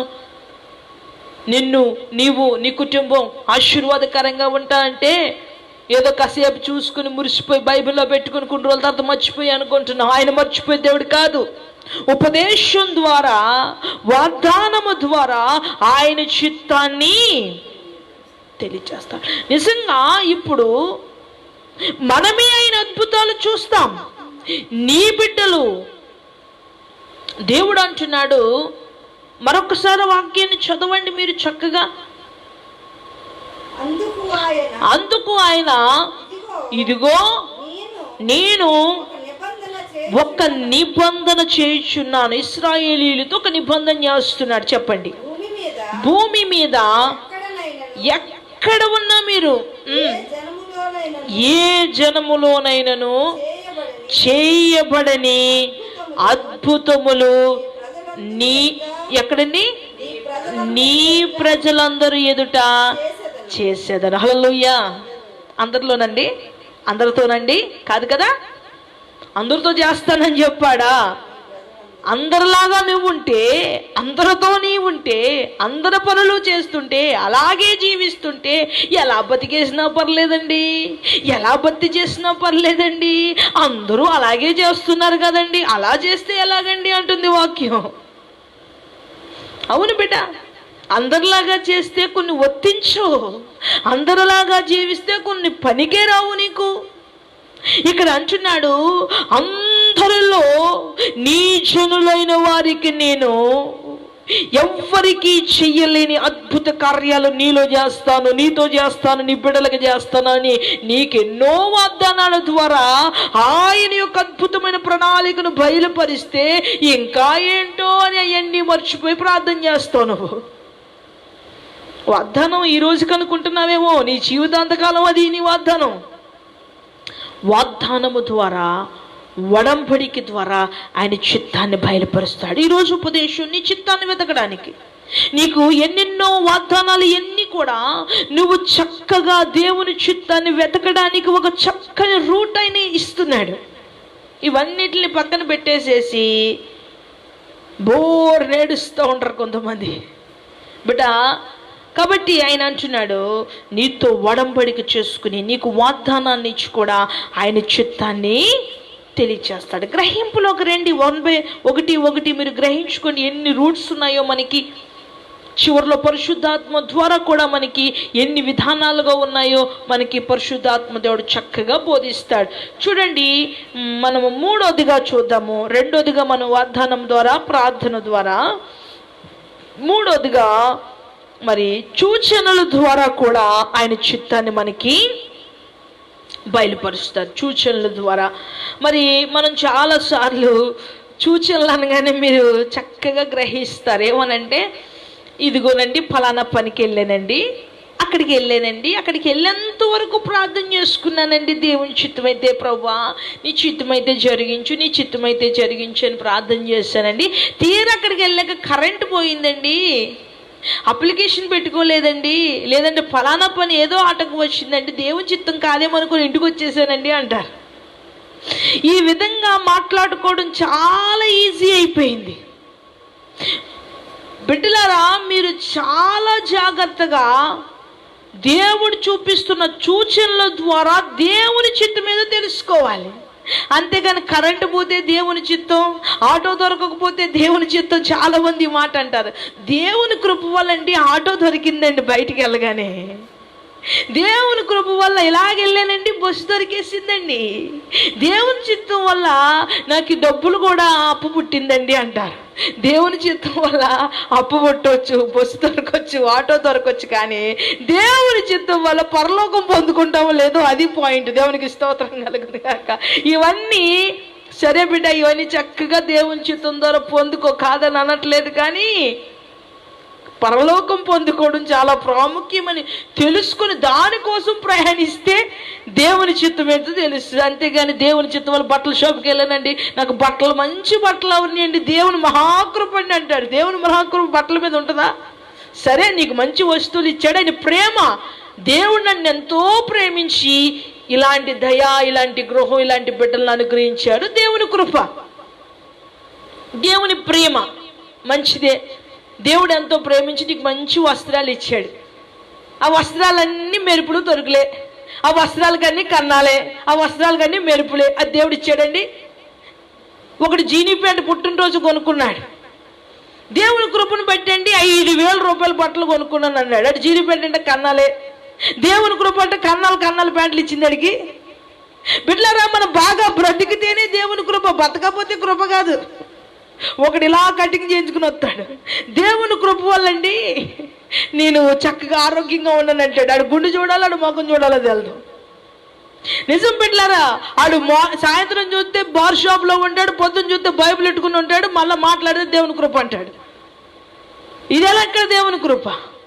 అంటే వీళ్ళు సూచనలు ఆశ్రయిస్తారనమాట. కరెంటు పోతే దేవుని కృప, కరెంట్ వస్తే దేవుని కృప, నిద్ర పడితే దేవుని కృప, నిద్ర పట్టకపోతే దేవుని కృప. ఏటోనండి, దేవుడు రాత్రి అంతా పడుకోనివ్వలేదండి. అంటే నీకు నిద్ర పట్టకపోతే ఆయన పడుకోనివ్వలేదన్నమాట. ఏమోనండి, ఇలా చచ్చి బయటే పెట్టానండి, కొత్తగా కొనుక్కున్నాను చెప్పులు, మళ్ళీ బయటకు రావద్దులో కనిపించలేదండి. ఏమోనండి, దేవుని చిత్తం కాదేమో వేసుకోవడం అంటాడు. ఆడి చెప్పులు జాగ్రత్తగా పెట్టుకోగా ఎక్కడో పెట్టుకుంటే దొంగలు పట్టుకుపోయాడు, ఎవడో పట్టుకుపోయాడు. అది మళ్ళీ ఇక్కడ తీసుకొచ్చేస్తాడు. ఒక ముసలిమామ, ఏమోనండి కళ్ళద్దాలు ఏమైపోయినాయో కనిపించలేదండి, మందిరానికి రావడం దేవుని చిత్తం కాదేమోనండి, నా కళ్ళు కనిపించవండి సరిగా అంటారు. కొంతమంది అంటూ ఉంటారు, ఏమోనండి కొత్త చీరండి ఎలకలు కొట్టేసి, దేవుని చిత్తం కాదేమోనండి అది కట్టుకోవడం కోసం అంటాడు. ఆ కొత్త చీర దేవుడు ఇష్టం కాకపోవడం వల్ల నీకు ఎలకను పంపించి దాన్ని కొరికించి, ఓయ్య బాబోయ్ దేవుడికి ఇంకే పనులు లేవు. ఇంకా చాలా చేస్తారండి సూచనల ద్వారా. నిజంగా ఎలా భరిస్తున్నాడో అనిపిస్తుంది నాకు దేవుడు. ఒక్కొక్కసారి నీ కోసం ఒక ఎలకను సృష్టించి దాన్ని డబ్బాలో పంపించి, ఆ డబ్బాను కొరికించి, ఆ చీరను కొరికించి, ఎంత అవసరం ఆయనకి. ఆయన చిన్నపిల్లోడా నీ దగ్గర నుంచి కళ్ళద్దాలు పట్టుకెళ్ళిపోయి, చీరలు పట్టుకెళ్ళిపోయి, నిద్రపోలేకుండా చేసి, నీ డబ్బాలో నూనె ఒలిగిపోయి, నీ డబ్బులు చిరిగిపోయి, నీ డబ్బులు ఎత్తుకుపోయి ఆయన ఏమైనా చేసుకుంటాడా అక్కడ? చాలా మంది పిచ్చి పిచ్చి బత్తి. కనుక బిడ్డలారా, ఇక్కడ వాక్యంలో సూచన ద్వారా దేవుని చిత్తాన్ని తెలియజేస్తాడు. అది గ్రహింపులోనికి లేకందనుకో ఏం చేస్తా తెలుసు, ఇలాంటి పిచ్చి పిచ్చి ఆటల వల్ల దేవుని చిత్తాన్ని తెలుసుకుని అజ్ఞానంగా మారిపోతారు. కానీ ఒక భక్తుడు ప్రార్థన చేశాడు. మీ పరిశుద్ధ గ్రంథాలు తీయండి ఈసారి. న్యాయాధిపతుల గ్రంథము 6వ అధ్యాయం 36వ వచనంలో భక్తుడు ప్రార్థన చేస్తున్నాడు. ప్రభా, నీ చిత్తమేంటో చెప్పండి, నీ చిత్తమేదో చెప్పి నాకు నడిపించండి ప్రభా అని ప్రార్థన చేస్తూ అంటాడు. నాకు ఏదైనా సూచన చూపించండి, ఆ సూచన ద్వారా ఇది మీ చిత్తమా కాదా అనేది నేను గ్రహించుకుంటాను అని ఆ భక్తుడు దేవునితో సంభాషణ చేస్తూ ఉన్న సమయంలో ఆయనకి ఏ సూచన అడగాలో ఒక చిన్న చక్కని ఒక నిదర్శన వచ్చింది, ఒక చక్కని ఐడియా వచ్చింది. ఐడియా ప్రకారంగా ప్రభుతో ఎలా మాట్లాడాడో చూద్దాం, బైబిల్లో చూద్దాం. చదవండి చక్కగా 36వ వచనం చదవండి. 6వ అధ్యాయం 36వ వచనం. అప్పుడు గిద్యోను నీవు సెలవిచ్చినట్లు నా చేత ఇశ్రాయేలీయులను రక్షింప ఉద్దేశించిన ఎడల నేను కళ్ళమున గొర్రెబొచ్చు ఉంచిన తర్వాత నేల అంతయు ఆరి ఉండగా ఆ గొర్రెబొచ్చు మీద మాత్రమే మంచు పడిన ఎడల నీవు సెలవిచ్చినట్లు రక్షించదవని దేవునితో ఆయన. గిద్యోను పాపం ఏదో పని చేసుకుంటుంటే దేవుడు అంటాడు, ఓ బలాచుడా, ఓరు నువ్వు గొప్పోడురా, నువ్వు మామూలుడు కాదు, నువ్వు నాకు కావాలిరా అంటున్నాడు. ఇదేంట్రా, నేనేదో పని చేసుకుంటున్నాను పొలంలోని, నా బతికేదో నేను బతుకుతున్నా, నేను కావాలంటున్నాడు. ఈయనేమంటారా బాబు అని వచ్చాడు. నువ్వు మామూలుడు కాదురా, నీకు చాలా పొలం ఉంది అన్నాడు. అవునా, నిజమేనా అన్నాడా? నిజమే. అయితే మరి నాకు ఎలా తెలుస్తుంది? నాకు ఆయనకి ఆల్రెడీ ఒక విధంగా కన్ఫర్మేషన్ వచ్చినా మరో విధంగా కన్ఫర్మేషన్ అడుగుతున్నాడు. మళ్ళా ఆల్రెడీ మాట్లాడుతున్నాడు కదా, దేవుడు స్వరం వినిపిస్తుంది. అయినప్పటికీ చక్కగా ఎంత తెలివితేటలుగా సంభాషిస్తున్నాడు. ఈరోజు ఎంత మాట్లాడుతాడో అంత పట్టుపోతాడు. ఇంకా దానికి ముగింపు ప్రారంభం ఇంకేం తెలుసుకోడు. మాట్లాడుతూ అంటాడు, నేను కళ్ళమును కొంచెం బొచ్చు పెడతాను, అదంతా మంచుతూ ఉండాలి, నేలంతా ఆరిపోయి ఉండాలి అన్నాడు. సరే పెట్టాడు. పొద్దుటే లేచి చూశాడు, ఆ గొర్రెబొచ్చు నిండా వాటర్ ఉంది, ఆ నేలంతా ఆరిపోయి ఉంది. దాన్ని పిండుతుంటే మొత్తం దాంట్ నుంచి వాటర్ వస్తూ ఉంది. వాటర్ వస్తూ ఉంది. అది మళ్ళా ఏదో తడి ఉంది కదా నీళ్ళలాగా అనుకొని సంబడి పడిపోతారు కొంతమంది. అలా కొంతమంది చేసిన వాళ్ళు కూడా ఉన్నారు. అందులో నేను కూడా ఒక్కొక్కసారి చేశాను. ఏదన్నా అప్పుల్లో ప్రయాణానికి ఎక్కడికైనా వెళ్ళినప్పుడు ఇప్పుడు కూడా ఒక్కొక్కసారి నేను పెట్టుకుంటూ ఉంటాను డాడీతో, ప్రభు నేను పలానా దగ్గరికి వెళ్ళాలంటే నా బండి మీద ఇలాగా మంచి ఉండాలి, లేదంటే ఇలా అంటే నేను కొన్ని అడుగుతూ ఉంటాను డాడీని. ఏజెన్సీలో మంచి ఉండేది అప్పుడు మేము ఉన్నప్పుడు. అక్కడ ప్రభుని అడిగేదాన్ని, ప్రభు నేను వెళ్ళాలి రేపు పలానా దగ్గరికి అనుకుంటే ఆ బండి మీద మాత్రం నేను మంచులో పెడతాను, బండి మీద మాత్రం మంచు ఉండడానికి వీల్లేదు, లేదా బండి మీద మాత్రం మంచు ఎక్కువ ఉండాలి, ఇలా తుడిస్తే అలా జారిపడేలా ఉండాలి, మొత్తం చుక్కలు గట కాదు ప్రభు అని అడిగేదాన్ని. మరి మీరు చాలా మంది అలాంటి మీరు కూడా వేసుకుని ఉంటారు కొంతమంది. ఇలా అనగానే మంచి తడిక చెయ్యి కంటుకుంటే దేవుని చిత్తమని సంబడపడి వెళ్ళిపోవడం కాదు, ఆ బొచ్చుని ఇలా పట్టుకొని పిండుతుంటే ఏమొస్తుందట, నీళ్ళు వస్తున్నాయంట, నేల పొడిగా ఉందంట. అది దేవుని చూసిన మళ్ళా ప్రార్థన చేస్తున్నాడు. మళ్ళీ ఏం చేయడు తెలుసా, ప్రభు నేలంతా తడిగా ఉండాలి, బొచ్చు మాత్రం ఏమనుకోకు ప్రభు ప్లీజ్. మళ్ళీ అడుగుతున్నాడు, బ్రతిమాలుతున్నాడు దేవుని, ఏమనుకోకు ప్లీజ్. నేను ఒక్కసారి కన్ఫర్మేషన్, ఆయన రూట్, ఆయన ఎలా దేవుని కనిపెడుతున్నాడంటే ఆయన సూచనల ద్వారా గిజ్జోని కనిపెట్టుకుంటున్నాడు. దావీదు ఒక రీతిగా కనిపెట్టుకున్నాడు. ఒక్కొక్కరు ఒక్కొక్క రీతిగా దేవుని చిత్తాన్ని రూట్స్ని కన్ఫర్మ్ చేసుకుని అందులోనే నడుస్తున్నారు. అన్ని కలదొక్కేలా గమనించుకోండి. మీరు వింటుండగానే, మీ ఉపదేశం వింటుండగానే మీరు చాలా జాగ్రత్తగా మీరు మీ నడిపింపులోనికి రావాలి. ప్లీజ్ డాడీ ఏమనుకోకపోతే ప్లీజ్ నన్ను ఒక్కసారి దయ చూపించి నేను మరలా ఈ బొచ్చుని నేనేం చేస్తానంటే మంచులో పెడతాను, నేలంతా తడిగా ఉండాలి, ఆ గొర్రె బొచ్చు మీద మాత్రం ఏమాత్రం చెమ్మ నీరు కానీ ఉండకూడదు అన్నాడు. అప్పుడు మార్నింగ్ లేచి చూశాడు, ఆ బొచ్చు అంతా పొడిలాడుతూ ఉంది, నేలంతా ముద్దగా అయిపోయిందట బిడ్డ. ఎంత అద్భుతం చూసారా.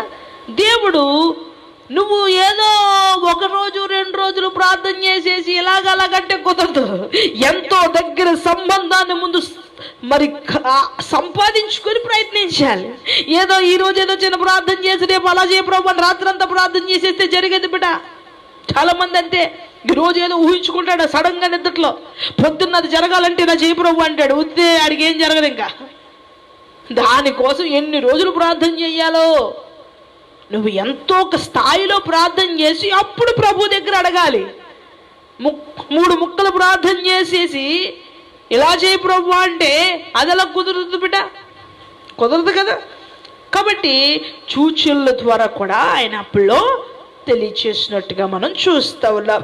ఇప్పుడు మనం చూసేది ఏంటంటే దైవజనుడు ద్వారా దేవుని చిత్తాన్ని ఎలాగా తెలియచేస్తాడు. ఇప్పుడు మనం ఎన్నో చూస్తున్నాం తెలుసా, 4వది, ఇంకా చాలా ఉన్నాయి. ఇవన్నీ సంపూర్ణంగా మరి పరిశుద్ధాత్మ దేవుడు ఉపదేశం ఇస్తుండగా చక్కగా వినండి. ఇప్పుడు మనము దైవజనుల ద్వారా దేవుని చిత్తం మనకి ఎలా తెలుస్తుంది? దైవజనుల ద్వారా దేవుని చిత్తం మనకి ఇందాక మనం ఆల్రెడీ కొంచెం మనం పరిశుద్ధాత్మ దేవుడు ఉపదేశించారు. అయినప్పటికీ కూడా ఇప్పుడున్నటువంటి బోధలు, ఇప్పుడున్నటువంటి విధానాలు ఏం చెప్తున్నాయంటే, ఇప్పుడు ప్రవక్తలు లేరు, అప్పుడే ప్రవక్తలు ఉన్నాయంటారు కొంతమంది లేదు వాక్యం మీద ఆధారపడాలి, మనుషుల మాటల మీద కాదంటాడు కొంతమంది. కనుక ఇప్పుడు దైవజనుడు ద్వారా దేవుని చిత్తం తెలుసుకోవడం ఎలాగో మనం నేర్చుకుందాం బిడ్డలారా. చదవండి మీ పరిశుద్ధ గ్రంథాలను తెరిచి. ఎబ్రిల్కి రాసిన పత్రిక 1వ అధ్యాయము 1-2 వచనాలు. ఎబ్రిల్కి రాసిన పత్రిక 1వ అధ్యాయము 1-2 వచనాలు. పూర్వకాలమందు నానా సమయములలో నానా విధములుగా ప్రవక్తల ద్వారా మన పితరులతో మాటలాడిన దేవుడు ఆ దినములంతమందు కుమారుని ద్వారా మనతో మాటలాడెను. దేవునికి స్తోత్రం కలుగునుగాక. అప్పుడట నానా విధలుగా అనేక రీతులుగా పరిశుద్ధాత్మ దేవుడు ప్రజలకి తన చిత్తాన్ని తెలియజేస్తూ వచ్చేవారు. ఇప్పుడు ఈ అంత్యకాలాల్లో అపాయకరమైన కాలాల్లోనట కుమారుని ద్వారా ఆయన చిత్తాన్ని మనకి బయలుపరుస్తూ ఉంటారు. ఆయన కుమారుని ద్వారా ఆయన చిత్తాన్ని మనకి ఎలాగా వివరిస్తారో చెప్తారో మనము లోతైనటువంటి అనుభవంలోనికి మనం వెళదాం బిడ్డలారా. చూడండి, మత్తయి సువార్త మీరు చాలా చక్కగా మీరు రాసుకుంటూ ఉండండి. మీ బైబిల్లో అండర్లైన్ చేసుకోండి, చదువుకోండి. ఇది చాలా దేవుడిస్తున్నటువంటి మరి మనందరికీ చాలా ఉపయోగకరమైనటువంటి వర్తమానం. హల్లెలూయా. చదవండి మత్తయి సువార్త 23వ అధ్యాయం 24వ వచనం. 23:24. అందులైన మార్గదర్శులారా 34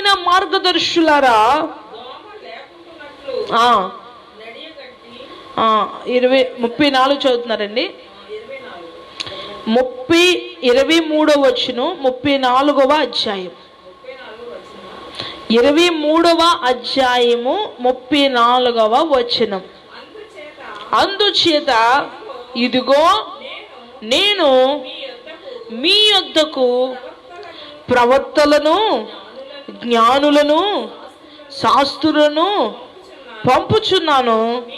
మీరు వారిలో కొందరిని చంపి సిలువ వేయుదురు, కొందరిని మీ సమాజ మందిరములలో కొరడాలతో కొట్టి పట్టణము నుండి పట్టణముకు తరుముదురు. ఇక్కడ కుమారుని ద్వారా ఆయన మనకి చెప్తూ గైడెన్స్ ఇస్తానని మనము చదువుకున్నాం కదండి. కింద భాగంలో అంటున్నాడు, నేను జ్ఞానులను ప్రవక్తలను పరిచారకులను నేను పంపిస్తాను. ఎవరు పంపిస్తారు?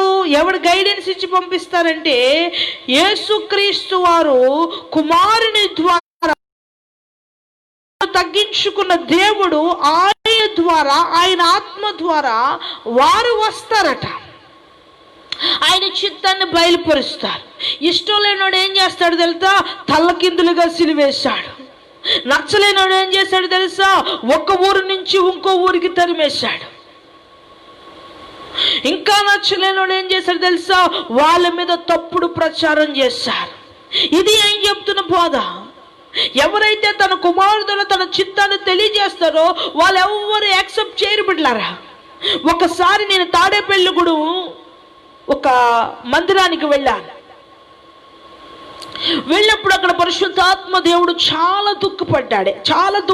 ఎందుకు దుఃఖపడ్డాడంటే అక్కడ జరుగుతున్నటువంటి ఆరాధన క్రమం కావచ్చు, అక్కడ చేస్తున్నటువంటి బోధా విధానం కావచ్చు, పరిశుద్ధాత్మ దేవుడికి ఏమాత్రమే ఇష్టం లేదు. చాలా బాధపడుతున్న వేళ ఆయన చాలా బాధతో మాట్లాడుతుంటే పాస్టర్ వచ్చి అంటాడు, ఇంకా అమ్మ ఇంకా సరిపెట్టేసేయండి, మా వాళ్ళందరూ ఇంకా వెళ్ళలేరు అంటున్నాడు. వాళ్ళు మొత్తం ఏదో ఏడుస్తూనో బాధపడుతూనో రుసరుసలాడుతూనో కళ్ళు ఎర్ర చేస్తూనో పళ్ళు బిగిస్తూనో వింటున్నారు, భరిస్తున్నారు. కానీ ఇలా చెప్తే సంఘం నుంచి వాళ్ళు ఎక్కడ వెళ్ళిపోతారని బోధకుడు వచ్చాడు. మైకి తీసుకుని అన్ని పంపించేసాడు అండి. ఇంక రావద్దన్నాడు. ఎప్పుడుని నేను ఫోన్ చేసినా కూడా మీరు పలకొద్దన్నాడు. దేవునికి స్తోత్రం కలుగునుగాక. హల్లెలూయా. దేవుని చిత్తాన్ని ఆయన కుమారుడు ద్వారా, దైవజనుల ద్వారా మనకి బోధించినప్పుడట కొంతమంది యాక్సెప్ట్, చాలా మంది అంటారు మీరు చాలా బాగా మాట్లాడారండి అంటారు. నేను మాట్లాడటం ఏంటి? పరిశుద్ధాత్మ దేవుడు ఉపదేశిస్తాడు. నీ మనసు తీరు ఎలాగుందో, నీ ప్రవర్తన ఎలాగుందో, నిన్ను ఎలా బాగు చేయాలో, నిన్ను ఎలా సరి చేయాలో, నిన్ను ఎలా సమర్థవంతంగా నిలబెట్టాలో ఆయనకి తెలుసు, నాకు ఇక్కడ తెలుసు. కనుక బిడ్డ, నువ్వు ఉపదేశానికి లోబడే స్థాయిలో నీవు ఉంటే ఉపదేశంలో దేవుని చిత్తాన్ని తెలియచేసే దేవుని వారధులుగా ఉన్నటువంటి దైవజనుల ద్వారా నువ్వు నడిపించబడతావు. ఆమేన్. హల్లెలూయా. లూకా సువార్త 14వ అధ్యాయము 49వ వచనం చదవండి. లూకా సువార్త 14వ అధ్యాయము 49. మత్తయి సువార్త 11వ అధ్యాయం 13వ వచనం. క్షమించండి, మత్తయి సువార్త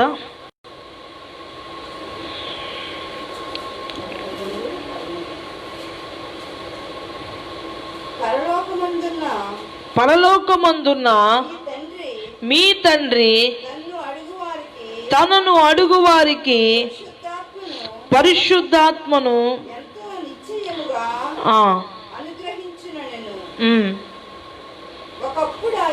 11వ అధ్యాయం 13వ వచనం చదవండి.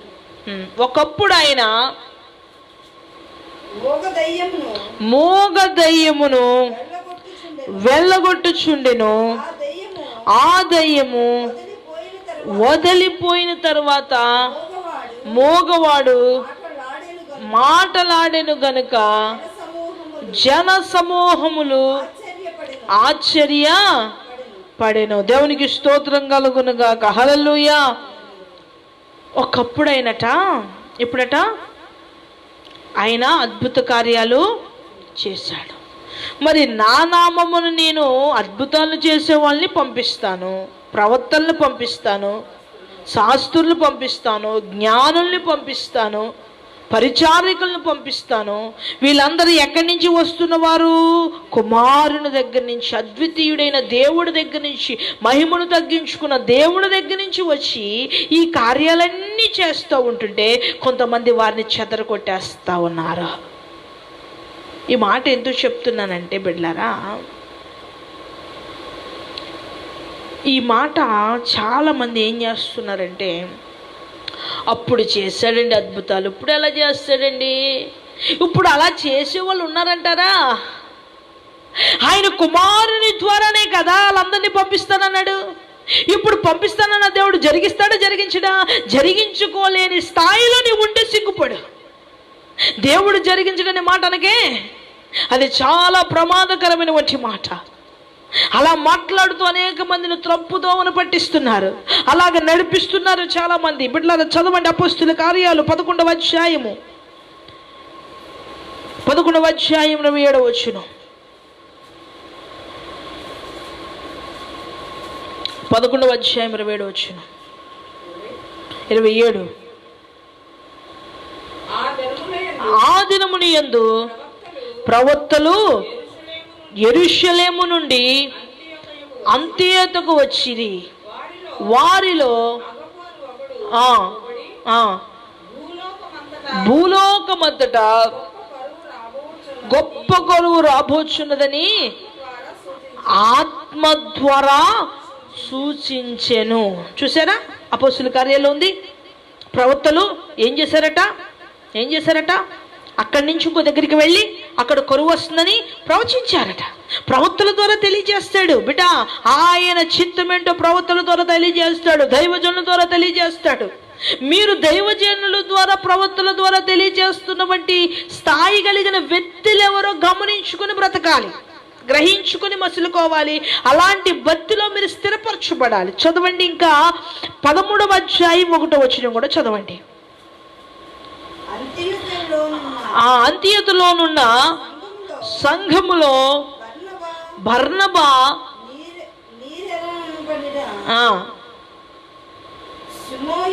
సుమోయోను కురేనీయుడైన లూకియా హెరోదుతో కూడా పెంచబడిన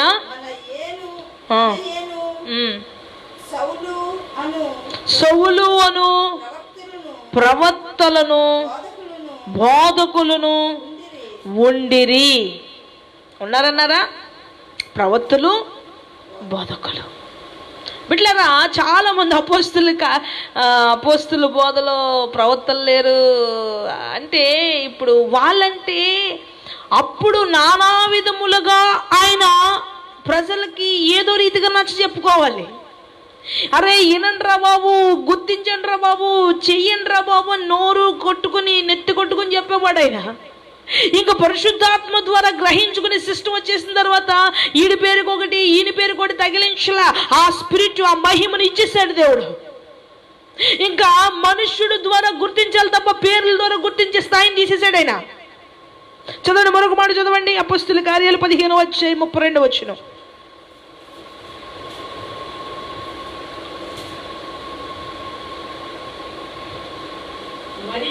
మరియు యోదాయు శీలయు కూడా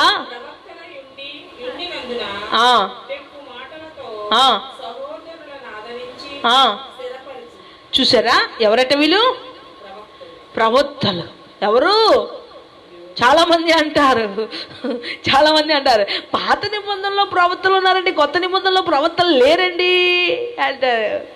బైబిల్ స్పష్టంగా చదవండి, వినండి, గమనించుకుంటారా బాబు అంటే టైం లేదండి అంటాడు. టైం లేని వాడికి జీవితం ఎలా ఉంటుంది?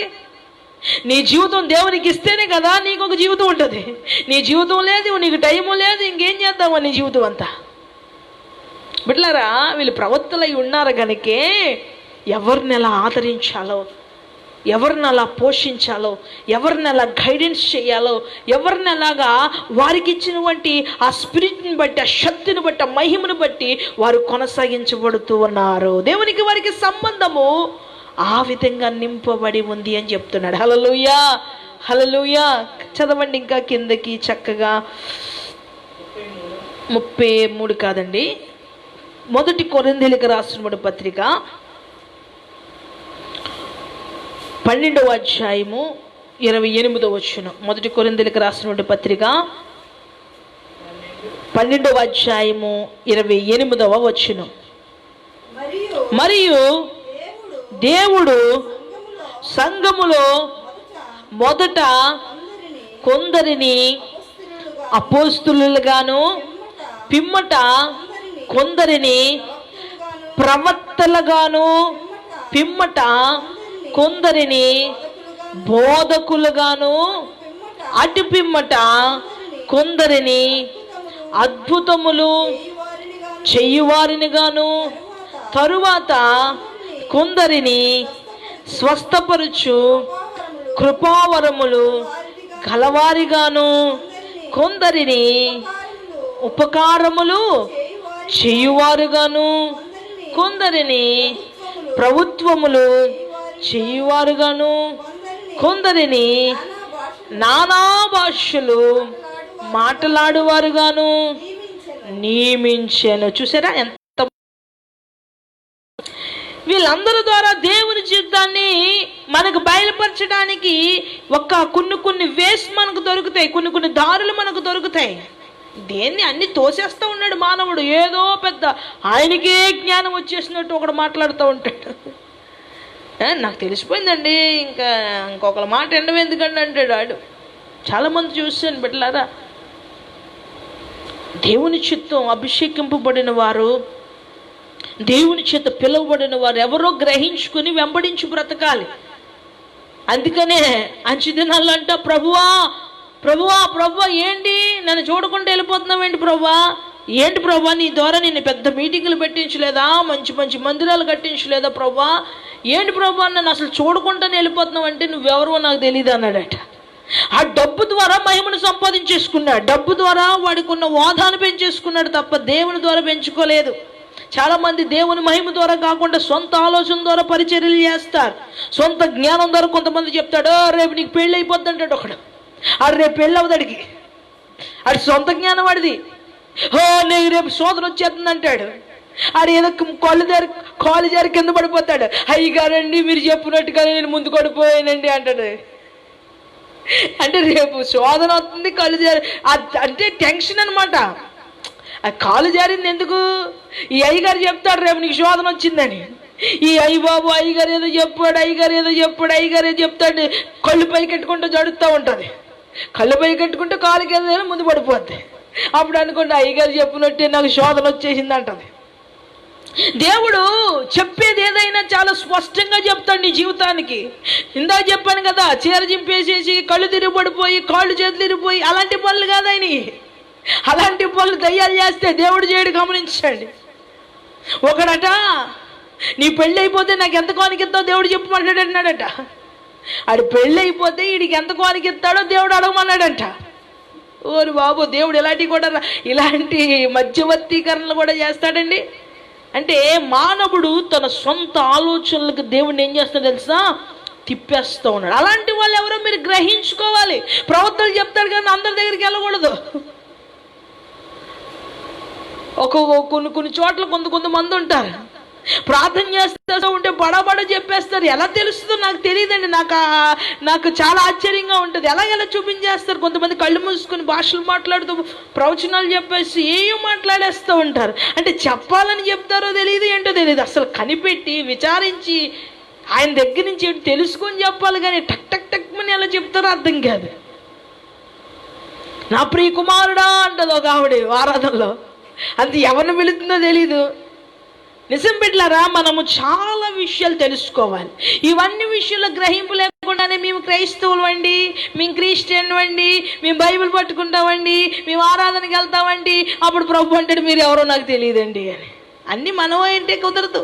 పరిశుద్ధాత్మ దేవుడు కూడా ఎలా నడిపిస్తున్నాడో మనం అవి తెలుసుకుని నడవాలి. చూడండి, మనం ఏం చదువుకున్నాం ఇప్పుడు? కొరింథీయులకు రాసిన పత్రిక 12:8 చదువుకున్నాం. 14:29 చదవండి. ఇప్పుడు 14 ప్రవక్తలు 2-3 మాట్లాడుకోవచ్చును, తక్కిన వారు వివేచింపవలెను. చూసారా, ప్రవక్తలు అందరూ కలిసి, పాస్టర్లు అందరూ కలిసి గుంపు మీటింగ్లు పెట్టుకోవడం కాదు. ఎవడో ఒకడు మాట్లాడితే, ఒకటి ఏదైనా మీటింగ్ జరుగుతుంది అనుకోండి, ఆ 10 మందికి సమయం ఇచ్చేస్తాడు ఒకడు. మళ్ళీ ఏదనంటే 15 నిమిషాలు ఎవరితో దేవుడు మాట్లాడుతో తెలియదు, ఎవరితో పట్టుకోవాలో తెలీదు. ఇక్కడ దేవుడు అంటున్నాడు, ప్రవక్తలు 2-3 మాట్లాడుకుంటే మిగతా వాళ్ళట వివేచించాలట. ఆ గుంపులో లేదంటే ఆ సమావేశంలో అక్కడ చర్చిలో ఉన్న వాళ్ళు ఏం చేయాలంటే, ఆ యొక్క మాటల్లో ఉన్న వాళ్ళు ఏం చేయాలంటే, పరిశుద్ధాత్మ దేవుడు వాళ్ళకి ఏం చెప్తున్నాడు, ఏం సూచిస్తున్నాడు అని చెప్పేసి, దైవజనులు వారై ఉంటే, ఈ ప్రసంగం వింటుండగా మీరు దైవజనులై ఉంటే, సువార్థికులై ఉంటే, పరిచర్యలో ఉంటే, లేదా మీరు సేవకు సమర్పించుకున్న వాళ్ళైతే సేవకుడు ఏం చేస్తున్నాడు, ప్రవక్త ఎలాంటి మాటలు మాట్లాడుతున్నాడు, ప్రవక్త యొక్క నడవడిక, వారి జీవితం ఎలా ఉంటుంది, ఎలాంటి సమర్పణ, ఎలాంటి వైరాగ్యం కలిగి ఉన్నారని వారిని వివేచించి వారిని గ్రహించుకొని వారికి అనుకూలంగా మీ జీవితాన్ని దేవుని చిత్తం కొరకు నడిపించుకునే స్థాయిలో మీరు ఉండాలి. హల్లెలూయా. తర్వాత 14:39 37 అమ్మా. ఎవడైనను తాను ప్రవక్తని అయినను, ఆత్మ సంబంధినని అయినను తలంచుకొని ఎడల, నేను మీకు రాయుచున్నవి ప్రభు యొక్క ఆజ్ఞలని అతడు దృఢముగా తెలుసుకోవలను. నువ్వు విశ్వాసమండి, నేను విశ్వాసనండి అని చెప్పుకుంటే కుదరదు. నువ్వన్నీ తెలుసుకుంటేనే నువ్వు విశ్వాసం అవుతావు. బాప్తిజం తీసేసుకుంటే విశ్వాసం అయిపోవు. నేను ప్రవర్తనండి అంటే కుదరదు. అభిషేకం ఇచ్చినా కూడా అన్ని విషయాలు ఏం చేయాలి? ఇప్పుడు నాకు చదవడం రాదు కాబట్టి పరిశుద్ధాత్మ దేవుడు టక్క చెప్తున్నాడు కాబట్టి నాకు అన్నిటికన్నా గొప్ప సంతోషమైన తెలుసా, యేసయ్య నాకు చదువు ఇవ్వకపోవడమే నాకు గొప్ప సంతోషం. ఇచ్చుంటే ఈ పాటికి తెల్లవాళ్ళు చూసుకోవాలి, రాసుకోవాలి, నాకు ఏ బాధ లేదు. హ్యాపీగా దేవుడు ఇస్తున్నాడు, ఆ మెటీరియల్ పట్టుకుని మీ ముందుకు వస్తున్నాను. ఎంత గొప్ప సంతోషం. హల్లెలూయా. లేకపోతే ఎన్ని చెప్పాలంటే, ఒకడు మొత్తం ఇన్ని పుస్తకాలు కొనుక్కుంటాడు, ఒకడేమో ఒక బుక్, ఒకటేమో ఒక బుక్, 10 బుక్కులు వేసుకుని తెల్లవాళ్ళు చదువుతానే ఉంటాడట ఒక ప్రసంగం కోసం.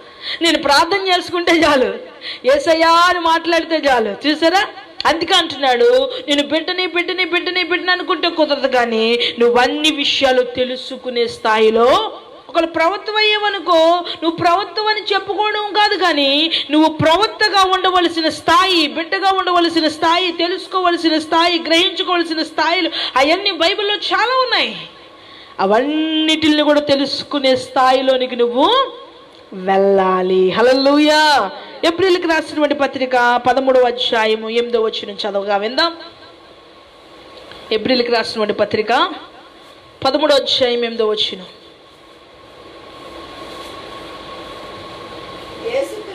యేసుక్రీస్తు నిన్న నేడు ఒక్కటే రీతిగా ఉన్నాడు.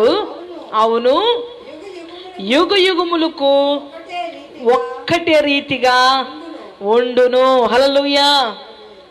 చూసారా, మారిపోయారంటారు కొంతమంది. అప్పుడు చేసాడండి కార్యాలు, అప్పుడు మహిమ ఉండేదండి, ఇప్పుడు మహిమ ఉందంటారా? ఇప్పుడు స్వస్థతలు ఉన్నాయంటారా? అవునండి, ఇప్పుడు ప్రవచనాలు నెరవేరుతాయంటారా? అవునండి, ఇప్పుడు ప్రవక్తలు ఉన్నారంటారా? ఇప్పుడు దైవజనుల ద్వారా మాట్లాడితే దేవుడు మాట్లాడుంటున్నాడండి. అప్పుడు ఎప్పుడు ఎప్పటికీ ఒకే రీతిగా ఉన్నాడు మన ప్రభు. హల్లెలూయా. ఆయన మారలేదండి, మార్పు చెందుకుంటూ వచ్చాడు. ఆయన మన కొరకే ఆయన స్థాయిని అత్యున్నతంగా మనకి సమీపంగా మార్చిన యేసయ్య. హల్లెలూయా. అందుకనే అగ్గై గ్రంథంలో ఒక మాట ఉంటుంది, ఏమనంటే ఆయనట నేను చదివిస్తాను ఆ మాటను, మీరు చదివిని.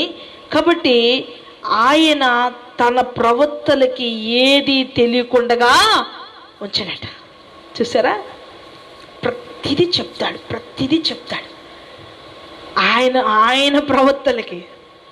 నేను ప్రవర్తన అనుకున్న వాళ్ళకి కాదండి, అది గమనించుకోండి. చాలామంది ఉన్నారు, నేను సేవకుడిని, ఉద్యోగం లేకపోతే బైబిల్ ఎట్టుకుంటూ వెళ్ళిపోతే కుదరదు. పిలుపు ఉండాలి, పిలుపు లేకుండా సేవ చేస్తున్నవారు చాలామంది ఉన్నారు. దేవుడి సేవ అండి అందరూ చేయాలండి అంటే అందరూ చేయిస్తే అభిషేకం వచ్చేది. నీదేదో పొట్ట గడవడం కోసం సేవ చేస్తే ఎలాగ అభిషేకం వచ్చేది? ఆయన్ని చేయించుకుంటే అభిషేకం వస్తుంది. పొట్ట గడవకపోతే పొట్ట గడిచే పని ఏదన్నా ఇవి ప్రభు అని ప్రార్థన చేయాలి. బతుకు పోకపోతే బ్రతుకు పోకుండే పరిస్థితి కల్పించమని చెయ్యాలి. బతుకు పోకపోతే బైబిల్ ఎట్టుకోవడం కాదు, బైబిల్ పట్టుకో, బైబిల్ మారుస్తుంది. కానీ బైబిల్ బ్రతుకును మార్చడం కోసం సేవని ముసుగు వేయొద్దు. చాలామంది అంతే, ముందు సేవను వస్తాడు, జీవితాన్ని ప్రభువుకు సమర్పించుకున్నాను అంటాడు, మధ్యలో ఏదో తగులుద్ది, దాన్ని నవ్వు చూస్తాడు అంతే. ఇటు వైరాగ్యం పోద్ది, ఇటు సేవ పోద్ది, ఇటు బత్తి పోద్ది, దాన్ని పోషించుకుంటూ బ్రతుకుతాడు. మేడలు కడతాడు, కోటలు కొడతాడు, లక్షలు దాయాలి, వేలు దాయాలి. ఇంక ఇదంతా పెద్ద కథ అనుకో ఇదంతా బిడ్డ. కాబట్టి ఈ విధంగా నడడం అనేది చాలా బాధాకరమైనటువంటి పరిస్థితి. మీకు బైబిల్లో ఒక అద్భుతమైనటువంటి ఒక్క మాట మీకు జ్ఞాపకం చేస్తున్నాను. మీ పరిశుద్ధ గ్రంథాలు తెరిచి యోహాను సువార్త, మీ పరిశుద్ధ గ్రంథాలు తెరిచి యోహాను సువార్త 16వ అధ్యాయము 13వ వచనాన్ని చదవండి. ఇది కొంచెం సందేహంగా ఉంటుంది, మీకు చక్కగా పరిశుద్ధాత్మ దేవుడు చెప్తాడు. 16వ అధ్యాయము 13వ వచనం. అయితే ఆయన అనగా సత్యస్వరూపి ఆత్మ వచ్చినప్పుడు మిమ్మును సర్వ సత్యములోనికి నడిపించును. ఆమేన్.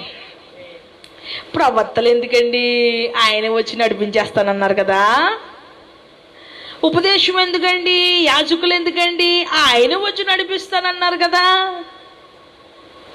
మీలో చాలా మందికి ఉంటుంది ఈ ప్రశ్న, ఒకవేళ లేకపోతే కూడా గ్రహించండి. చాలా మందికి ఉంటుంది, ఆయన వచ్చి సర్వస్వచ్ఛలోకి నడిపించేస్తే ఈ మధ్యవర్తులంతా ఎందుకు, ఈ బాధలన్నీ ఎందుకండి? ఆయన వచ్చి నడిపిస్తానంటున్నాడు కదా, ఆయన చిత్తాన్ని ఆయనే వడ్డించి వార్చి తినిపించి నడిపిస్తానంటున్నాడు కదా. ఈ బోధకులనేమి మోసపోతున్నామండి, ప్రవక్తలనేమి మోసపోతున్నామండి, ఈ ఉపదేశాలన్నీ నాకు అర్థం కావట్లేదండి అనే బాపతలో కూడా కొంతమంది ఉన్నారు. నిజంగా పెట్టలేరా, ఆయనే వచ్చి నడిపిస్తాడని చెప్పి కొంతమంది బోధకులతోనూ ప్రవక్తలతోనూ పరిచారికులతోనూ అభిషక్తులతో సంబంధం లేకుండా ఈరోజు సేవ చేస్తూ ఉన్నారు చాలామంది. ఒక ఎకరం పంటని బాగు చేయాలన్నా, పంట పండించాలన్నా ఎన్ని వస్తువులు అవసరం? పార కావాలి, గుణపం కావాలి, ఇంకా కొడవలు కావాలి, కత్తి కావాలి, ఇవన్నీ కావాలి. ఈరోజు సంఘాన్ని కూడా సిద్ధపరచడానికి యాజకుడు కావాలి, అభిషక్తుడు కావాలి, సువార్తికుడు కావాలి, ప్రవక్త కావాలి.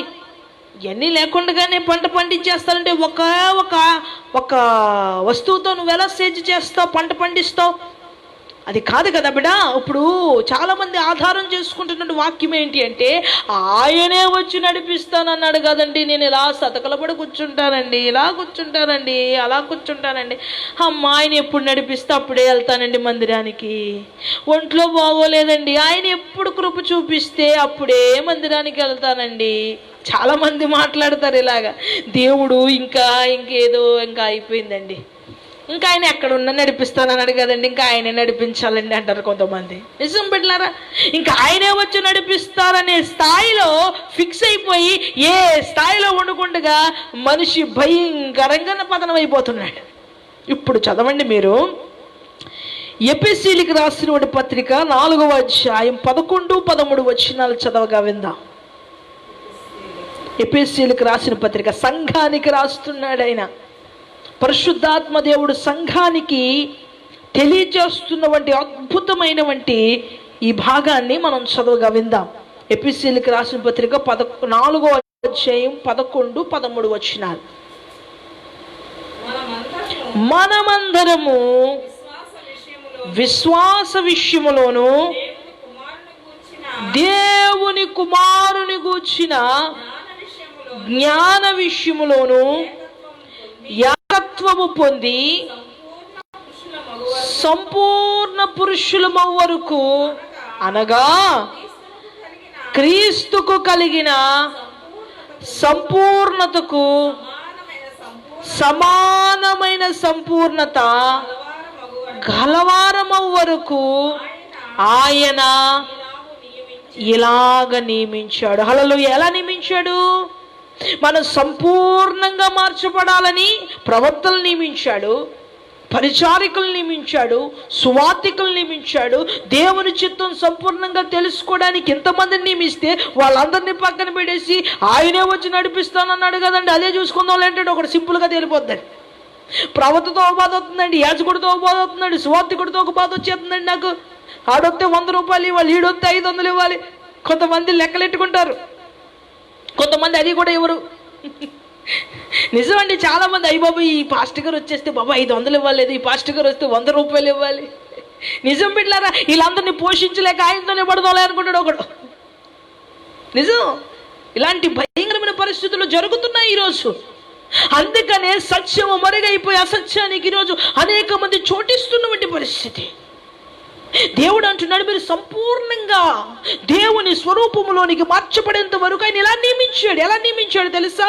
ప్రవక్తల ద్వారా, పరిచారికుల ద్వారా, యాజకుల ద్వారా, సువార్తికుల ద్వారా ఒక ఉపదేశాన్ని, ఒక సిద్ధాంతాన్ని, ఒక ప్రత్యేకమైనటువంటి ప్రణాళికని మనకు సిద్ధపరిచి ఆయన సరి చేసుకుంటూ సంపూర్ణమైనటువంటి తీరులోనికి మార్చేంత వరకు ఆయన నియమించినటువంటి నియమము. హల్లెలూయా. ఆయన కుమారుని ద్వారా మనకి సమస్తమును బయలుపరుస్తున్నటువంటి దేవుడు. హల్లెలూయా, హల్లెలూయా. అందుకనే కదా అంటాడు, ఆయన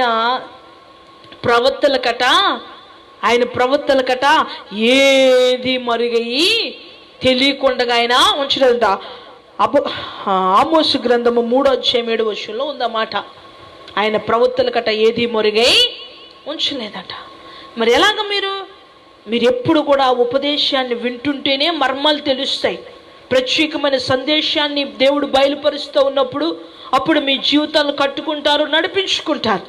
కనుక బిడ్డలారా, ఇక్కడ మనము సంపూర్ణంగా మార్చబడాలని సేవకుల ద్వారా, సువార్తికుల ద్వారా, పరిచారికుల ద్వారా ఆయన చిత్తాన్ని మనకి ఆ స్థాయికి ఎదిగి గ్రహించుకోండి. లేదంటే ఎవరు పడితే ఆయన చిత్తం ప్రభు చెప్పండి ప్రభు అంటే ఆడేదో చెప్తాడు ఆశపడి. ఓ పాస్టర్ గారి దగ్గరికి వెళ్ళిందంట, ప్రభు ఆ పాస్టర్ గారిని మా అమ్మాయికి పెళ్ళి అవ్వాలంటే ఏం చేయాలందంట. 1,00,000 రూపాయలు తెచ్చి ఇచ్చేయి, మీ అమ్మాయికి నేను పెళ్లి చేస్తాను అన్నట్ట. అంటే ఎవరు చేస్తాడు పెళ్ళి? దేవుడు చేయట్లా, పాస్టర్ గారు చేస్తాడు పెళ్ళి. ఇప్పుడు ఎవరికి పడితే అలాగ వెళ్ళిపోతే మనుషుల చేత కార్యక్రమాలు జరిగే వారి దగ్గరికి కాదు, కానీ దేవుని చేత నీ జీవితాన్ని కట్టేవంటి పరిస్థితుల్లో వారి దగ్గరికి నువ్వు నడిపించబడాలి. హల్లెలూయా, హల్లెలూయా. అపోస్తలుల కార్యాలు ఆమోసు ఆల్రెడీ చెప్పాను, ఇప్పుడు చదవండి తీసుంటే. ఆమోసు గ్రంథము 3వ అధ్యాయం 7వ వచనం.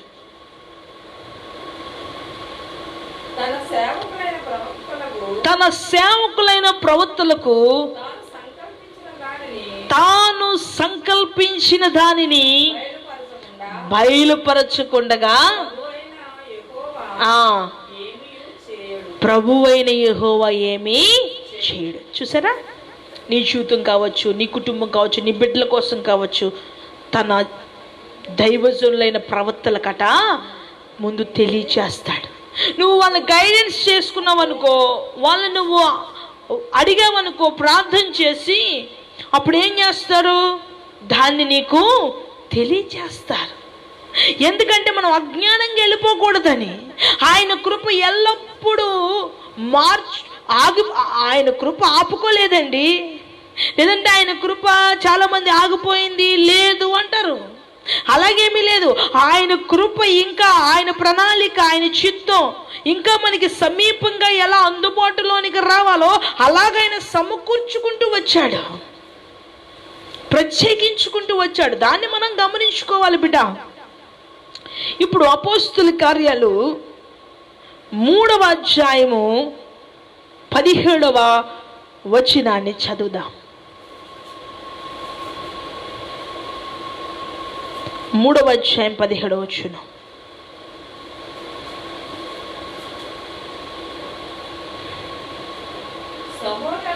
సహోదరులారా, మీరును మీ అధికారులను తెలియక చేసిరని నాకు తెలియను. ఎవరంటున్నారు ఈ మాట? ఎలా తెలిసింది ఈయనకి? పరిశుద్ధాత్మ దేవుడు దైవజనుడికి చెప్తున్నాడు. అందుకనే చాలాసార్లు దేవుని బిడ్డలు కావచ్చు, సంఘములో, ఇప్పుడు నాకు కూడా నా బిడ్డలు ఏదైనా చిన్న చిన్న మిస్టేక్ చేస్తే ప్రభు చూపిస్తూ ఉంటారు. నా బిడ్డలేని వారు ఎలా ఉన్నారో అని నేను ప్రార్థన చేస్తూ ఉంటాను. ప్రభు వాళ్ళు ఎలా ఉన్నారో, వాళ్ళు తప్పిపోతున్నారా, వాళ్ళు బాగా ఉంటున్నారా? వినలేని వాళ్ళ కోసం వదిలేయండి, విన్న వాళ్ళ కోసం మాత్రమే మరి ఎక్కువగా వేదన పడతా ఉంటాను. ఎందుకంటే వినలేని వాళ్ళ కోసం కష్టపడి ఏడ్చి కన్నీరు కార్చినా వ్యర్థమే. కానీ అడుగుతాను. ఎందుకంటే దేవుని ప్రేమ మనలో ఉంది కాబట్టి, మన ప్రేమ దేవునితో ఉంది కాబట్టి అది పరిపూర్ణం. దేవునికి స్తోత్రం కలుగును గాక.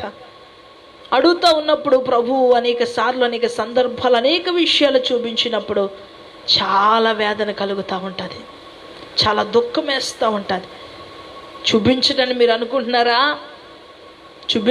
అనుకుంటున్నారా? ఒక ఆయన, ఒక ఎంప్లాయ్, ఇంచుమించుగా ఆయన సెంట్రల్ గవర్నమెంట్ జాబ్ చేస్తున్నారు. అప్పుడు నాకు సేవలోకి వచ్చినటువంటి 2 సంవత్సరాలు అయింది. అప్పటికే నేను చాలా చిన్న వయసులో ప్రభు పిలుచుకున్నారు. ప్రభు పిలుపుని బట్టి నేను సేవకు నడిపించబడ్డాను. ఆయన పిలుపు గొప్పది కనుక నా వయసుకు సంబంధం లేకుండానే ప్రభు నడిపించేశారు. ఆ విషయం తెలుసుకున్న ఆయన ఎక్కడో ఒక చోట కూర్చుని, ఎక్కడో ఒక దగ్గర ఒక ఆమెతో ఉంటూ ఫోన్ చేసి, నేను దేవుడు పిలుచుకున్నాను అంటున్నారు కదా, నేను ఏం చేస్తున్నానో చెప్పు అన్నాడు. అంటే అప్పుడు నా చిన్నతనము ఆయనకి ఏం చేసిందో తెలుసా? ఆయనకి అజ్ఞానంగా కనిపించింది. నిజంగా అజ్ఞానులు అలాగే ఆలోచిస్తారు. అప్పుడు ఫోన్ చేసి అడుగుతున్నాడు, నేను ఏం చేస్తున్నానో చెప్పు అన్నాడు. అప్పుడు ప్రభు అన్నాడు, నా నోటితో చెప్పలేని చోట చెప్పలేని రీతిగా నువ్వు ఉన్నావని చెప్పన్నాడు. నిజంగా పరిశుద్ధాత్మ దేవుడు తన బిడ్డల కోసం, తన ప్రజలకి క్షేమం కోసం, ప్రవక్తలకు అన్ని విషయాలు దేవుడు అవసరమైతేనే తెలియచేస్తాడు. హల్లెలూయా. ప్రతిదీ తెలియచేస్తాడు, కానీ అవసరమైతే చెప్పమంటాడు. నాకు కూడా అప్పుడు ప్రతి విషయం కూడా తెలియజేసేవాడు. నాకు తెలియక అన్ని విషయాలు చెప్పేసేదాన్ని. దానివల్ల కూడా చాలా బాధలు వచ్చేసి, ఆ తర్వాత ప్రభుని అడిగాను, ప్రభు అందరు ఇలాగ అయిపోతున్నారండి ప్రభు అంటే, అందరూ చూపించినా కానీ అందరి చెప్పకూడదమ్మా అన్నారు. ఆహా అవునా అనుకున్నా. చాలాసార్లు చాలామంది దైవజనులు కూడా హేళనగా చూడడం, నా చేతికి ఎన్ని ఉంగరాలు ఉన్నాయి చెప్పని వాడు ఒకడు. నీ చేతికున్న ఉంగరాలు కాదయ్యా, నీ ఇంట్లో ఉన్న డబ్బు కాదయ్యా, నువ్వు మెయింటైన్ చేస్తున్న అమ్మాయిలు ఎంతమంది అని చెప్పేవాడైనా దెబ్బకి అంతే. వాళ్ళ దగ్గర నుంచి పారిపోయేవారు అంతే. ఇంక నా అంచులు, నా దరిదాపులు కూడా ఉండేవారు కాదు వాళ్ళు. ఎందుకంటే మన దేవుడు గొప్పవాడు. కాబట్టి అమ్మ, దైవజనుల ద్వారా ఇంకా కొన్ని విషయాలు ఉన్నాయి, అది వేరే సందర్భంలో తెలియచేయవలసినటువంటి పరిస్థితి అది. ఎందుకంటే దేవుడు దీని విషయం కోసం అలా వెళుతూ ఉంటే మనకి మరలా రాబోతున్న ఏలియా అనుభవాన్ని, ఆ యొక్క ప్రత్యక్షత గురించి కూడా దేవుడు బయలుపరిచారు. ఆ విషయం వేరే సందర్భంలో చక్కగా మీకు వివరించడానికి పరిశుద్ధాత్మ దేవుడు సిద్ధపడతారు. అయితే ఇప్పుడు పరిశుద్ధాత్మ దేవుడు దైవజనుడు ద్వారా కూడా, ప్రవక్త ద్వారా, సువార్తికుడు ద్వారా, పరిచారికుడు ద్వారా కూడా ఆయన చిత్తాన్ని మనకి తెలియచేస్తారు. ఇవన్నీ గ్రహించుకునే స్థాయి, ఈ విధంగా నడుచుకునే స్థాయి ఎవరిలో ఉండాలి? మీ ప్రార్థనా జీవితంలో, నీ భక్తి జీవితంలో ఉండాలి. ఇంకా చాలా పాయింట్స్ ఉన్నాయి బిడ్డలారా. ఇంచుమించుగా పరిశుద్ధాత్మ దేవుడు చాలా విషయాలు మనకి తెలియచేయాలనుకుంటున్నారు కనుక రేపు మరొక భాగంలో ప్రవచనాల ద్వారా, స్వరము ద్వారా, పరిశుద్ధాత్మ ద్వారా మనతో ఎలా మాట్లాడుతారో, ఆయన చిత్తాన్ని ఎలాగా మనకి తెలియచేస్తారో, ఎందుకంటే అది చాలా ఇంపార్టెంట్. ఇప్పుడు మనం సమీపంగా ఉన్నవే అయ్యి, ఎందుకంటే ఇప్పుడు ఆ స్థాయికి ఎదగాలంటే నువ్వెన్నో సంవత్సరాలు చాలా కష్టపడవలసిన పరిస్థితి. ఆయన దయతో అనుగ్రహించిన కొన్ని మార్గాలు, సులువంతమైన మార్గాలు, చాలా చక్కని మార్గాలు ఇంకా ఉన్నాయి కనుక రేపటి దినం చక్కగా వాటిని కూడా ప్రభు మనకి ఉపదేశిస్తారు. రేపు మర్చిపోకుండా 8 గంటలకి లైవ్ స్టార్ట్ అవుతుంది. మీరు తప్పక మరి రేపు దేవుని చిత్తం కోరుకున్న మరో కొన్ని దారులు ఏంటి అనేది మన జీవితంలో ఖచ్చితంగా తప్పగా తెలుసుకుందాం. పరిశుద్ధాత్మ దేవుడు ఈ ఉపదేశాన్ని, వాక్యాన్ని వినికుడిలో దీవించునుగాక. ఆమేన్. మీ చోట్ల కళ్ళు మూసుకుని ప్రార్థన చేసుకుందాం. బిడ్డలారా, దేవా అయ్యా అనేకమైన విషయాలు నాతో మాట్లాడారు. అవును తండ్రి, నిజమే. నేను గ్రహించుకోలేని విషయాలు, నేను ఆలోచన కూడా పెట్టలేని విషయాలు మీరు మాట్లాడారు. ఈ పూట నాయనా మరి ప్రార్థన ద్వారా ఎలా మీ చిత్తాన్ని తెలియచేస్తారో, వాక్యం ద్వారా ఎలా తెలియచేస్తారో, సూచనల ద్వారా ఎలా తెలియచేస్తారో, దైవజనుల ద్వారా, ప్రవక్తల ద్వారా, సువార్తికుల ద్వారా అయ్యా ఇప్పటికీ ఎలా తెలియచేస్తారో మీరు చక్కగా బోధించి వివరించున్నారు గనుక ఈ భాగంలో విన్న బిడ్డలందరినీ సంపూర్ణంగా ఆశీర్వదించండి. రేపటి ఉపదేశంలో, ఉదయం ఆదివారము, రేపు ఉపదేశంలో కూడా అయా దీని యొక్క భాగాన్ని సంపూర్ణంగా వినడానికి బిడ్డలకి సమయాన్ని అనుగ్రహించండి. ప్రతిదినము, ప్రతి ఒక్క క్షణము కూడా నీ కృప చేత నిలువబడి, నడిపించబడి, ఆశీర్వదింపబడే గొప్ప ధన్యతలోనికి నడిపించమని ప్రార్థిస్తున్నా. అయ్యా దూరాన, సమీపాన బిడ్డలైన వారందరినీ మీరు ఆశీర్వదించండి. కరుణ, కృప, శాంతి, సమాధానము, ఐక్యత, మేలు మెండుగా దయచేయమని ప్రార్థిస్తున్నాను. బలమైన మీ సన్నిధి చేత ఆవరింపు చేసి నడిపించండి. మీ కృప చేత నింపు నడిపించమని, ఆర్థిక అనారోగ్య బలహీన సమస్యలన్నీ తొలగించండి. యేసునామములో, యేసునామములో మీ చిత్తాన్ని యేసునామములో ప్రతి బిడ్డకి బయలుపరచుదువుగాక. అజ్ఞాన, అవివేక క్రియ నడిపింపులు తొలగించండి. యేసునామములో నీవే మార్గము, నీవే సత్యము, నీవే జీవము, నీలోనే సమస్తము ఎదికి చేపెట్టే ఆ నిత్య కృపలో ప్రవేశింపచేసే భాగ్యాన్ని ఆత్మ ద్వారా అనుగ్రహించమని ప్రార్థిస్తున్నాను. దుష్టిని తొలగించండి, దుష్టాత్మను తొలగించండి అయ్యా. ఇదిగో శాంతి సమాధానాల గృహాల్లో దయచేయండి. దీసు సరిహద్దునున్న సైనికులను, సమయోచితమైన ఆలోచన చొప్పు నడిపిస్తున్న నాయకులను, పారిశుద్ధ్య కార్మికులను, పోలీస్ వ్యవస్థను దీవించండి. అలాగనే ప్రభు డాక్టర్స్ని దీవించండి. హాస్పిటల్లో అనేక మంది పేషెంట్స్ అయ్యా వ్యాధితో బాధపడుతున్న వారు ఉన్నారు. మరణ ఛాయ అంచులలో ఉన్నవారు ఉన్నారు.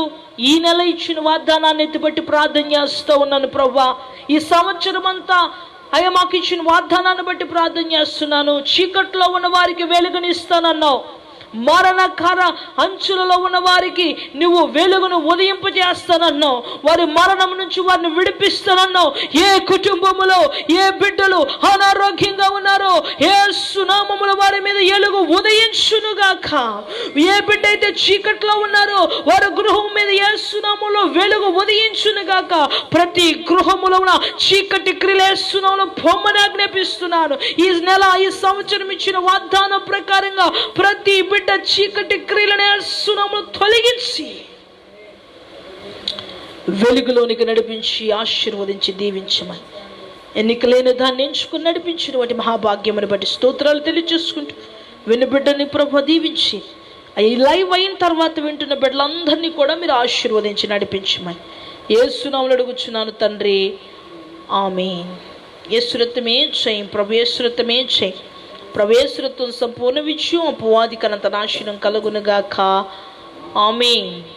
ప్రభువైన యేసుక్రీస్తు వారి కృపయు పరిశుద్ధాత్మ దేవుని యొక్క అన్యోన్య సహవాసం సన్నిధి మనకు మన కుటుంబాలకును సకల పరిశుద్ధులకు సదా తోడయుండి నడిపించునుగాక, ఆమేన్, ఆమేన్, ఆమేన్.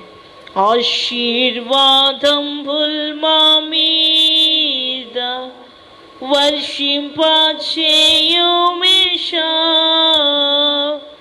ఆశతో నమ్మియున్నాము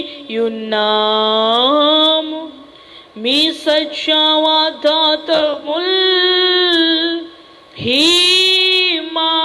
హిమీద కృమ్మారించుము దేవా, క్రమ్మారా ప్రేమ వర్షాంబుల్ కృమ్మారించుము దేవా, ఆమేన్, ఆమేన్, ఆమేన్.